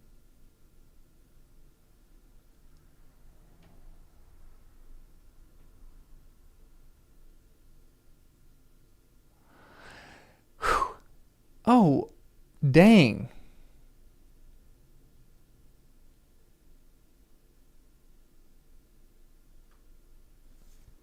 This writing is good. Like, I really love Dunk and the Egg, but this is much better writing than Dunk and the Egg.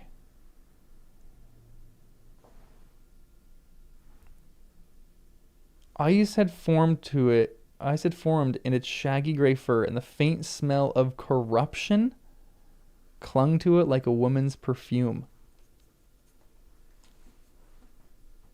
Interesting.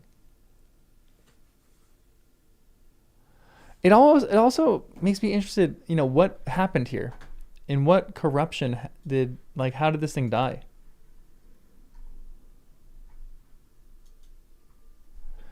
That is great writing right there. Bran glimpsed blind eyes crawling with maggots, So it's been dead for a little while. A mouth wide, or a wide mouth full of yellowed teeth. But it was the size of it that made him gasp. It was bigger than his pony, twice the size of the largest hound in his father's kennel. It's no freak, John said calmly. That's a dire wolf. They grow larger than the other kind. They grow larger than the other kind. Theon Greyjoy said, there's not been a direwolf sighted south of the wall in 200 years. I see one now, John replied. Bran tore his eyes away from the monster. That was when he noticed the bundle in Robb's arm. He gave a cry of delight and moved closer. The pup was a tiny ball of black fur. Its eyes still closed. It nuzzled blindly against Robb's chest as he cradled it, searching for milk among his leathers, making a sad little whimpery sound. Bran reached out hesitantly. Go on, Robb told him. You can touch him. Bran gave the pup a quick, nervous stroke, then turned as John said, Here you go. His half-brother put a second pup into his arm. There are 5 of them. Bran sat down in the snow and hugged the wolf pup to his face. Its fur was soft and warm against his cheek. I love this. I love a little bit of a dog lore in the beginning of this. This makes me happy. I would love a direwolf. Did anybody see it was like the wolf dog that ran across in the Olympics, and his name was Nazgul? Well, that was so cool. That thing was massive. That thing was a wolf. Direwolves loose in the realm after so many years, muttered Hullen, the master of horse. I like it not. It is a sign, Jory said. Father frowned. This is only a dead animal, Jory, he said. Yet he seemed troubled. Snow crunched under his boot as he moved around the body. Do we know what killed her? So this is obviously a representative of the Starks. You know, I never really thought of that until right now when I was watching the series. There's no wonder why Ned is a little nervous at this. But this is a mother? Is this a she-wolf?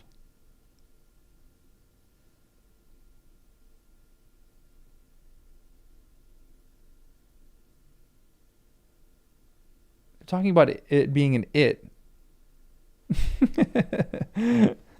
So this is the reason why he's nervous, because he's like, oh no, the father's dead. There's 5 pups and they're all alive. So he's like, uh-oh, ominous sign, the wolf.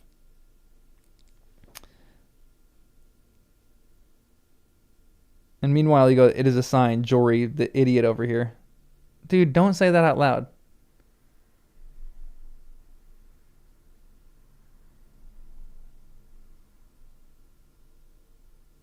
Ominous. It's a mother, you're pretty sure? Interesting. Yeah, I feel like that's the only way, because they would probably still be nursing to some extent, getting every last little bit that they can out. But it's interesting.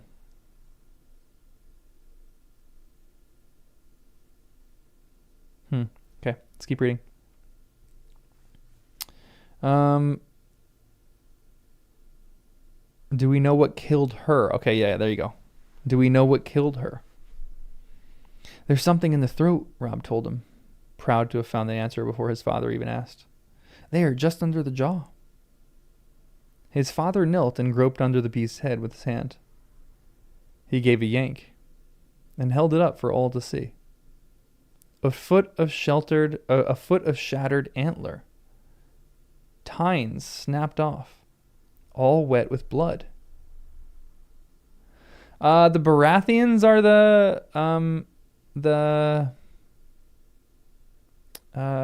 what are they? The elk? Antlered deer? They're deer, right? The stag. That's right, the stag. Thank you. So there you have Robert's going to get Ned involved, like the show, and essentially behead him. Dun dun dun.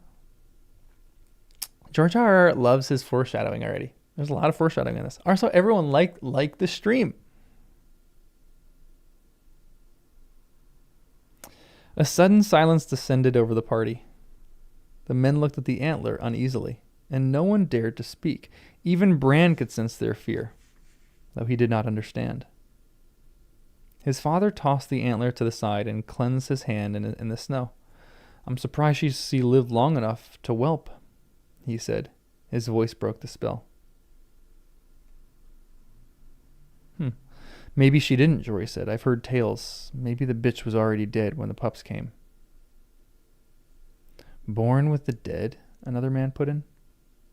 "Worse luck." "No matter," said Hullen. "They be dead soon enough, too." Bran gave a wordless cry of dismay. "The sooner the better." "I hate Theon." "The sooner the better," Theon agreed. He drew his sword. "Give the beast here, Bran." The little thing squirmed against him, as if it heard and understood. "No!" Bran cried out fiercely. "It's mine!" "Put away your sword, Greyjoy," Robb said. For a moment he sounded as commanding as their father, like the lord he would someday be. "We will keep these pups." "You cannot do that, boy," said Harwin, who was Hullen's son. "It'd be a mercy to kill them," Hullen said. Bran looked to his lord father for rescue, but he got only a frown, a furrowed brow. "Hullen speaks truly, son. Better a swift death than a hard one from cold and starvation." "No!" He could feel tears welling in his eyes, and he looked away. He did not want to cry in front of his father. Robb resisted stubbornly. "Sir Roderick's red bitch whelped again last week," he said.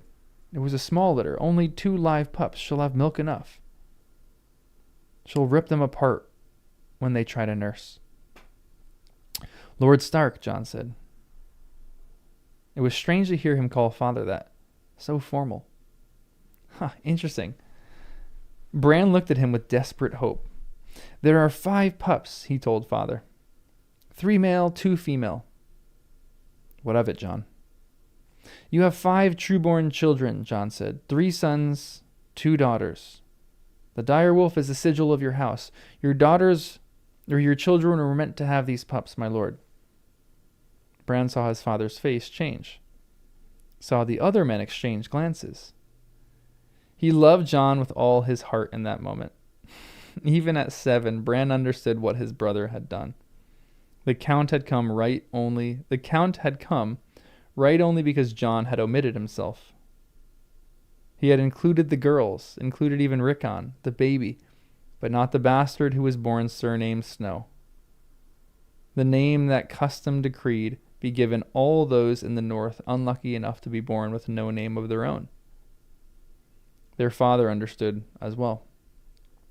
"You want no pup for yourself, Jon?" he asked softly. "The dire wolf graces the banners of House Stark," Jon pointed out. "I am no Stark, father." Oh, poor Jon. That hurts a little bit. Their lord father regarded Jon thoughtfully. Robb rushed into the silence he left. "I will nurse him myself, father," he promised. "I will soak a towel with warm milk and give him suck from that." "Me too," Bran echoed. The Lord weighed his sons long and carefully with his eyes. "Easy to say, and harder to do. I will not have you wasting the servants' time with this. If you want these pups, you will feed them yourself. Is that understood?" Bran nodded eagerly. The pup squirmed in his grasp, licked at his face with a warm tongue. "Oh, I love this! I love this so much." Yeah, honestly, it's really sad that he's omitting himself here. It's sad for Jon. I feel bad for him. I am no man.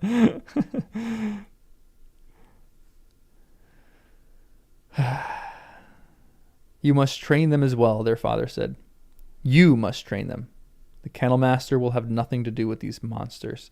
I promise you that. And the gods help you if you neglect them, or brutalize them, or train them badly. These are dogs. These are not dogs to beg for treats and slink off at a kick. The direwolf will rip a man's arm off his shoulder as easily as a dog will kill a rat. Are you sure you want this? Yes, father, Bran said. Yes, Robb agreed. The pups may die anyway, despite all you do. They won't die, Robb said. We won't let them die. Keep them then. Jory, Desmond, gather up the other pups. It's time we were back at Winterfell. It was not until they were mounted and on their way home that Bran allowed himself to taste the sweet air of victory. By then, his pup was snuggled inside his leathers, warm against him, safe for the long ride home. Bran was wondering what to name him. Halfway across the bridge, Jon pulled up suddenly. What is it, Jon? Their Lord Father asked. Can't you hear it? Bran could hear the wind in the trees, the clatter of their hooves on the iron planks, the whimpering of his hungry pup, but Jon was listening to something else.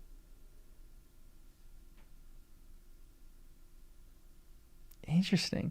There, Jon said. He swung his horse around and galloped back across the bridge. They watched him dismount where the direwolf lay dead in the snow, watched him kneel. A moment later, he was riding back to them, smiling. Let's go! He must have crawled away from the others, Jon said. Or been driven away, their father said, looking at the sixth pup. His fur was white where the rest of the litter was gray. His eyes were red as the blood of the ragged men who had died that morning. Bran thought it curious that this pup alone would have opened his eyes while the others were still blind. There's just too much, there's too many ellipses in this.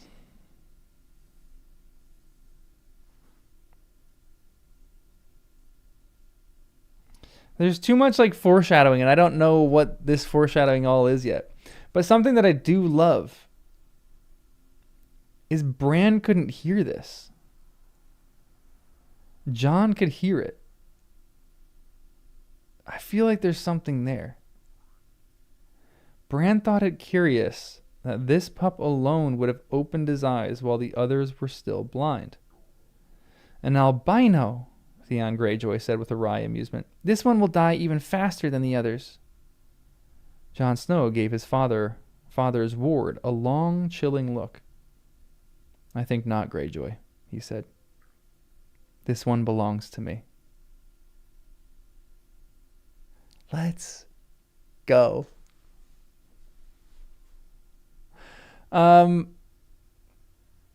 Theon's just a moron already. We all hate Theon already. Theon's the worst. This is phenomenal so far. I love this. Great characters, a good mix of characters that you like and dislike. We're going to keep reading. I was only going to do these 2 chapters, but I want to read the Catelyn chapter. It's a short one, and then we'll just stop at the Daenerys chapter.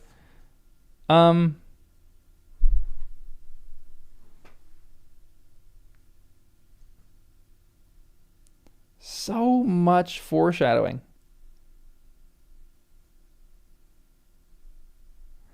That one line is really interesting, though. He's going to open his eyes while the others were still blind. Does this mean Jon is Jon going to become a man before the others become adults? I don't necessarily think so. Is Jon going to become a man faster than Robb will? It's curious that this pup alone would have opened his eyes while the others were still blind. And the idea that Jon is the only one who can see this or hear this. Bran said Jon sees more than others. Does he say that here in the book?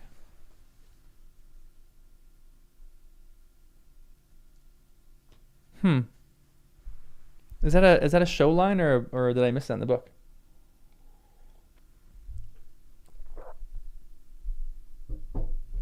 Even the one-eyed man is king. Interesting.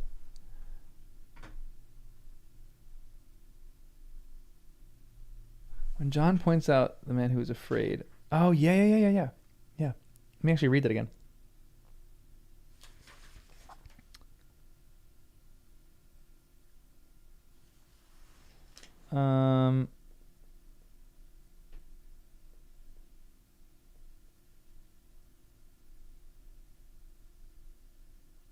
John's eyes were a gray, so dark they almost seemed black, but there was little they did not see.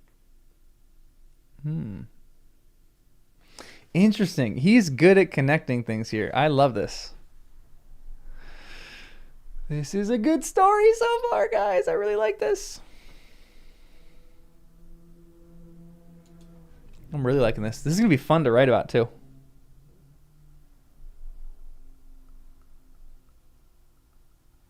So I guess that's like just his senses might have been more acute than others.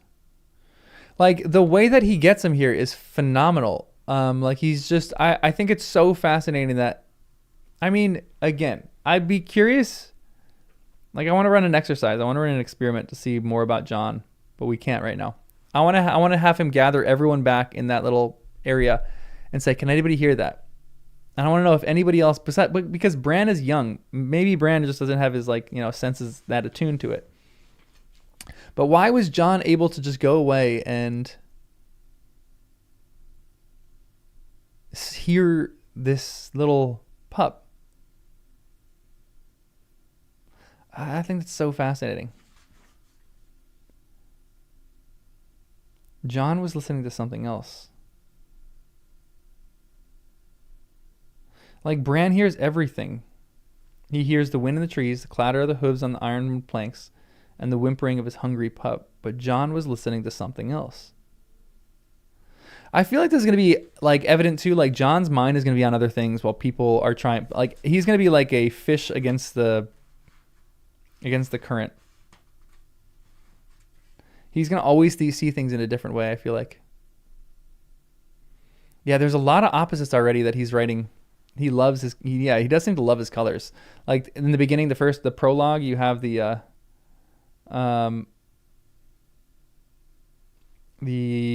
red snow, or the red blood on the snow, even the blue eyes in the snow. That's like somewhat of a contrast.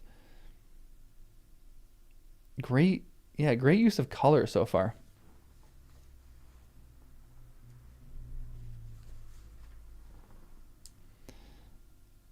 This is going to be bad if I have like 5 essays for each chapter, because it's going to take 50 years to get through this book, so I can't really do that.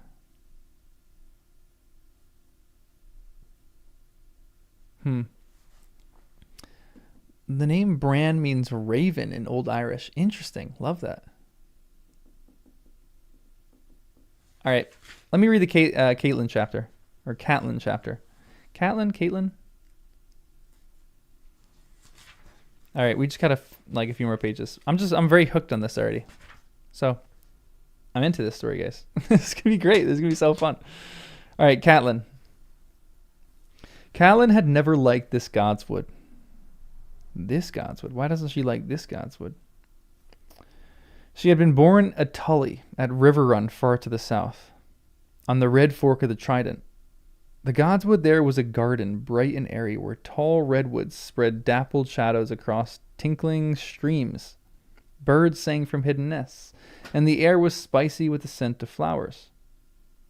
The gods of Winterfell kept a different sort of wood. It was a dark, primal place.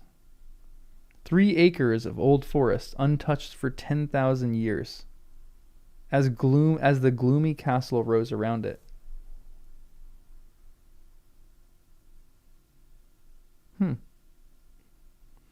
It smelled of moist earth and decay. No redwoods here. This was a wood of stubborn sentinel trees, armored in gray-green needles, of mighty oaks, of ironwoods as old as the realm itself. Here thick black trunks crowded close together, while twisted branches wove a dense canopy overhead, and misshapen roots wrestled beneath the soil. This was a place of deep silence and brooding shadows, and the gods who lived here had no names.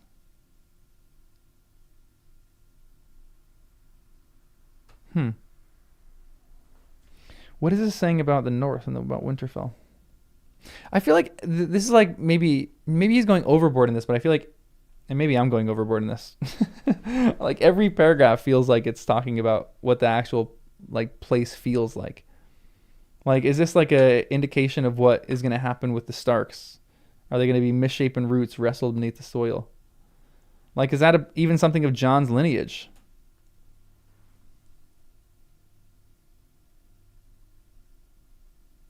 Like, there's a dense canopy overhead, but the roots are wrestling beneath the soil.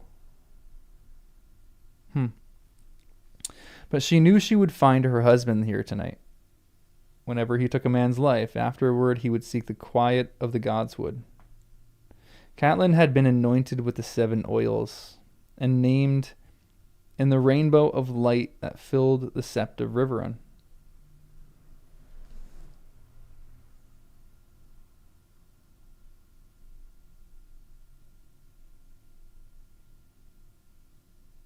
Is she a priestess?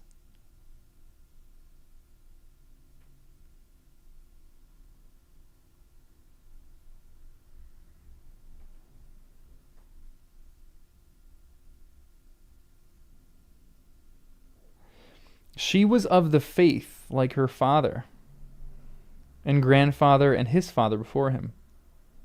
Her gods had names, and their faces were as familiar as the faces of her parents. Worship was a septon with a censer, the smell of incense, the 7-sided crystal alive with light, voices raised in song.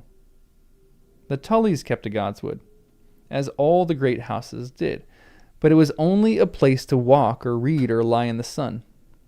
Worship was for the sept.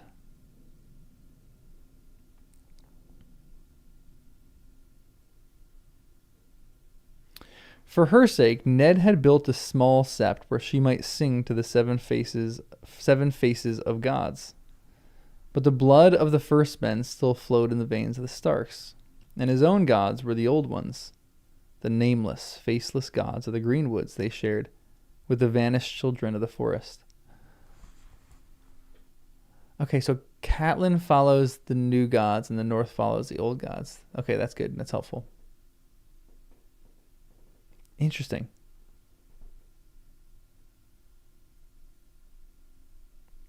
At the center of the grove, an ancient weirwood brooded over the small pool where the waters were black and cold. The heart tree, Ned called it. The weirwood's bark was white as bone, its leaves dark red, like 1,000 blood-stained hands. A face had been carved in the trunk of the great tree. Its features long and melancholy. The deep cut eyes red with dried sap, and strangely watchful. They were old, those eyes, older than Winterfell itself. They had seen Brandon the Builder set the first stone, if the tales were true. They had watched the castle's granite walls risen around them.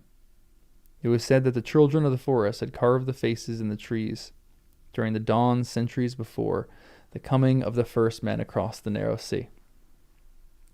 In the south, the last weirwoods had been cut down or burned out 1,000 years ago, except on the Isle of Faces, where the green men kept their silent watch. Up here it was different. Here every castle had its godswood, and every godswood had its heart tree, and every heart tree its face. Catelyn found her husband beneath the weirwood, seated on a moss-covered stone. The great sword, Ice, was across his lap, and he was cleaning the blade in those waters, black as night. 1,000 years of hummus?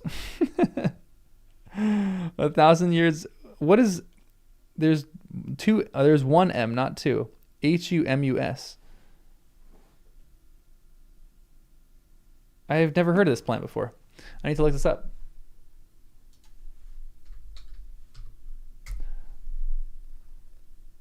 Humus is soil or organic matter. Interesting. Okay. I've never heard that. Humus? I'm picturing it now as hummus. 1,000 years of hummus. That would smell so bad. Lay thick upon the godswood floor, swallowing the sound of her feet. But the red eyes of the weirwood seemed to follow her as she came. "Ned," she called softly. He lifted his head to look at her. "Catelyn," he said. His voice was distant and formal. "Where are the children?" He would always ask her that. "In the kitchen, arguing names for the wolf pups." She spread her cloak out on the forest floor and sat beside the pool, her back to the weirwood. She could feel the eyes watching her, but she did her best to ignore them. Arya is already in love, and Sansa is charmed and gracious, but Rickon is not quite sure. "Is he afraid?" Ned asked. "A little," she admitted. "He is only 3. Ned frowned. He must learn to face his fears. He will not be 3 forever. And winter is coming. "Yes," Catelyn agreed. The words gave her a chill, as they always did. The Stark words. Every noble house had its words. Family mottos, touchstones, prayers of sorts, and they boasted of honor and glory, promised loyalty and truth, swore faith and courage, all but the Starks. "Winter is coming," said the Stark words. Not for the first time, she reflected on what a strange people these Northerners were. It's interesting that she's really so uncomfortable being in the North.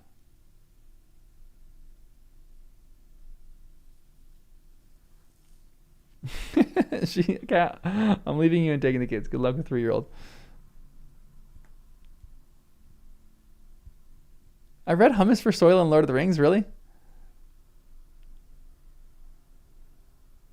I love hummus. Oh, hummus is so delicious. Hummus is one of my favorites. The man died well, I'll give him that, Ned said. He had a swatch of oiled leather in one hand. He ran it lightly up the greatsword as he spoke, polishing the metal to a dark glow. I was glad for Bran's sake. You would have been proud of Bran. I am always proud of Bran, Catelyn replied, watching the sword as he stroked it.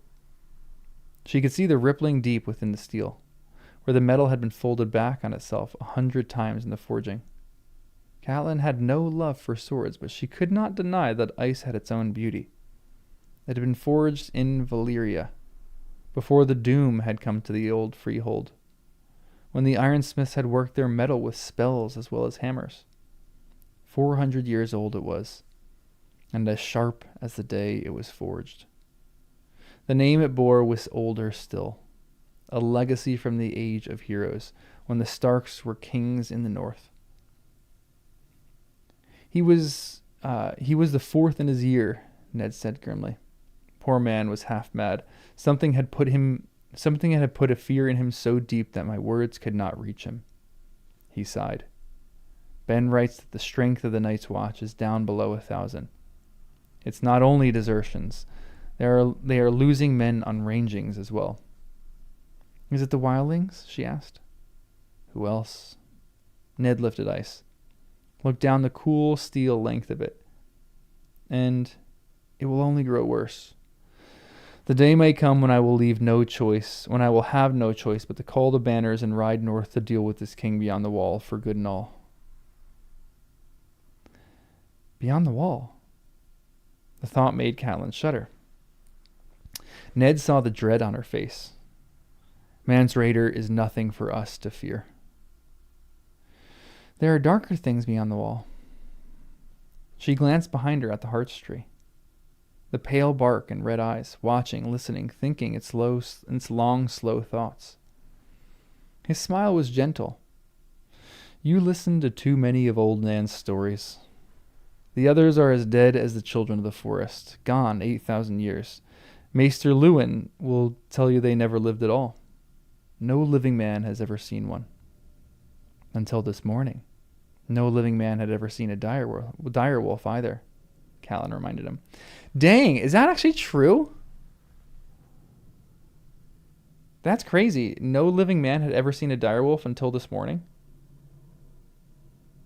So they're pretty rare. That's kind of cool. I ought to know better than to argue with a Tully, he said with a rueful smile. He slid ice back into its sheath. You did not come here to tell me crib tales. I know how little you like this place. What is it, my lady? Catelyn took her husband's hand. There was grievous news today, my lord. I did not wish to trouble you until you had cleansed yourself. There was no way to soften the blow, so she told him straight.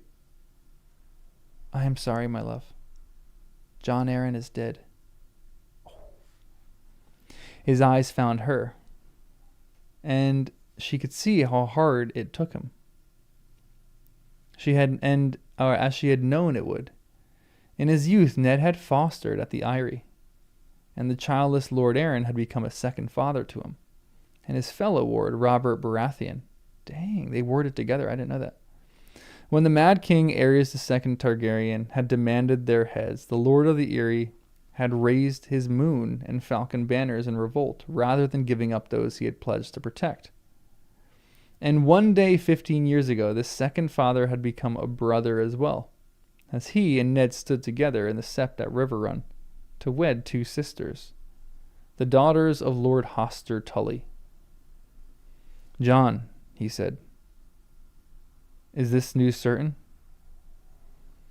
It was the king's seal, and the letter is in Robert's own hand. I saved it for you. He said Lord Arryn was taken quickly. Even Maester Pycelle was helpless. But he brought the milk of the poppy, so Jon did not linger long in pain. He was taken quickly. Seems like foul play to me.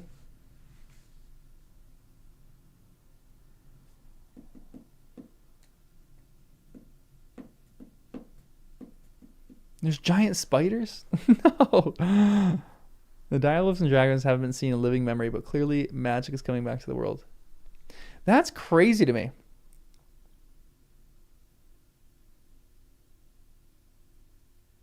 There's a lot of magic stuff that they cut out of the show. No, I'm gonna be mad at the show now. Direwolves south of the wall is sort of like lions were suddenly seen in Italy. Interesting. They were a gift from the old gods. Crazy. Yeah, they just happened to come across them. That's really cool. I love that.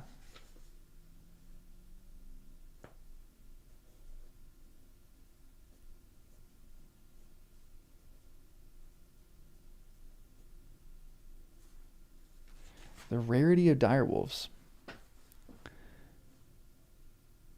That is some small mercy, I suppose, he said. She could see the grief on his face, but even then he thought first of her. Your sister, he said. And Jon's boy, what word of them? The message said only that they were well, and he had returned to the Eyrie, Catelyn said. I wish they had gone to Riverrun instead. The Eyrie is high and lonely, and it was ever her husband's place, not hers. Lord Jon's memory will haunt each stone. I know my sister. She needs the comfort of family and friends around her. Your uncle waits in the Vale, does he not? Jon named him Knight of the Gate, I'd heard. Catelyn nodded. Brynden will do what he can for her, and for the boy. That is some comfort. But still, go to her, Ned urged. Take the children. Fill her halls with noise and shouts of laughter. That boy of hers needs the other children about him, and Lysa should not be alone in her grief. What that I could, Catelyn said. The letter had other tidings. The king is riding to Winterfell to seek you out. Dun dun dun. It took Ned a moment to comprehend her words, but when the understanding came, the darkness left his eyes. Robert is coming here? When she nodded, a smile broke across his face. Interesting.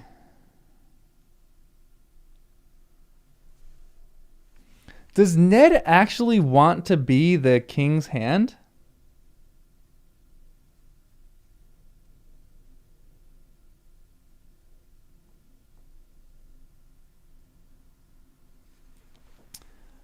That's really interesting.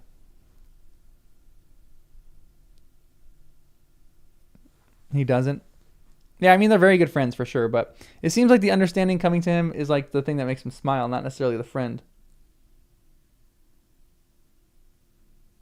Okay, good to know. Good to know. Also, real quick, just so you guys know too, Most of these things are small and menial and tiny. But because this is a new channel, don't give me spoilers for anything.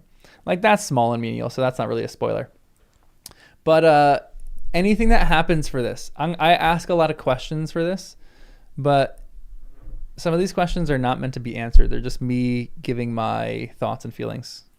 So that's like not really an important one, but Sarah, enjoy dinner.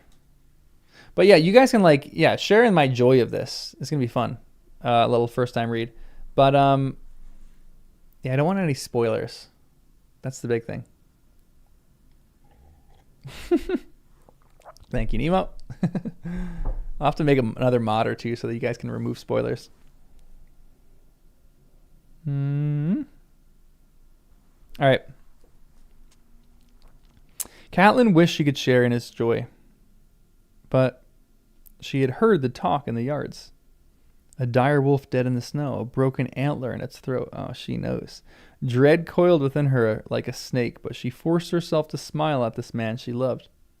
The man who put no faith in signs. Interesting. Is that true, though? Because he does seem to have some kind of feeling for signs.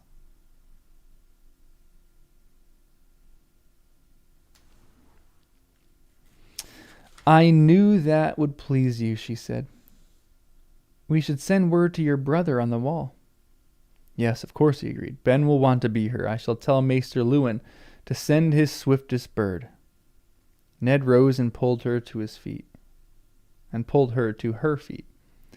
Damnation, how many years has it been? And he gives us no more notice than this. How many in his party did the message say? I should think 100 knights at least, with all the retainers, and half again as many free riders. Cersei will have the children travel with them. Cersei and the children travel with them. Robert will keep an easy pace for their sake, he said. It's just as well. That will give us more time to prepare. The Queen's brothers are also in the party, she told him. Uh-oh. The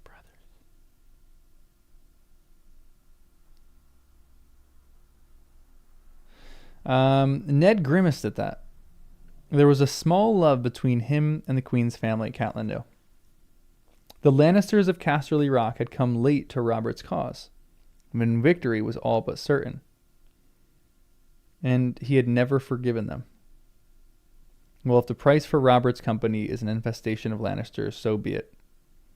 It sounds as though Robert is bringing half his court. Where the king goes, his realm follows, she said. It will be good to see the children. The youngest was still sucking at the Lannister woman's teat the last time I saw him. He must be, 5 by now? Prince Tommen is 7. She told him. The same age as Bran. Please, Ned, guard your tongue. The Lannister woman is our queen, and her pride is said to grow with every passing year. Ned squeezed her hand. There must be a feast, of course, with singers, and Robert will want to hunt. I shall send Jory south with an honor guard to meet them on the King's Road and escort them back. Gods, how are we going to feed them all? On his way already, you said. Damn the man, damn his royal hide. Ned's a bit dumber than the show leads. Like, he's just thinking, boys trip, boys weekend. Like, he's great. He's a great father. But he's definitely like a dude. Like, I think in this show, it seemed like he knew what was coming. I know, and I'm not saying that's like it's like wrong to be excited for your friend, but if what other purpose would the king be coming for? Ned's like overwhelming sense of he doesn't want to be the king's hand was so overpowering, which is why I asked the question of does he actually want to be the king's hand? Because he seemed like too overjoyed by Robert's coming. And Ned doesn't know, I don't know if Ned knows what this is going to do to his family yet. Like, he doesn't seem to be thinking that far in advance. He just seems to be thinking, okay, now Robert's coming. We get to party and go hunting, and like I get to spend time with my friend again, which is lovely. But I don't know. I don't know if he's going to be the. I mean, he's not the most intelligent character by any stretch of the imagination in the show. But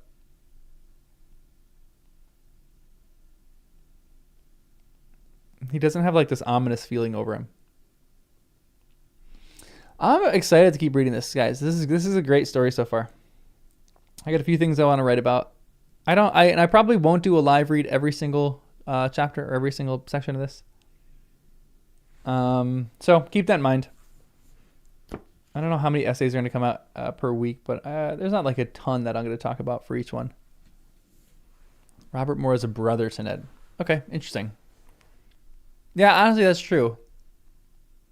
Yeah, I like that. Maybe a bit more naive than dumb. Maybe a bit more of a optimist than a pessimist. Maybe. He does seem kind of optimistic in these chapters. Like, he doesn't look at some of these signs and like count some of these signs as valuable, but his wife is like a little horoscope lady, and he's like, here we go.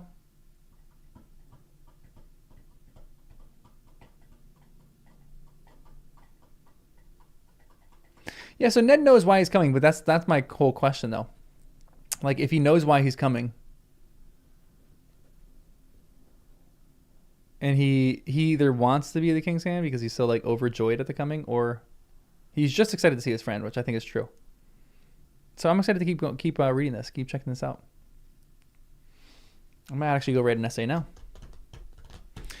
All right, guys, I'm gonna jump off. I'm gonna get some work done. This is a pleasure. I really like this story so far. This is a great story. I think this is going to be so fun to keep reading this. I am very excited to keep going.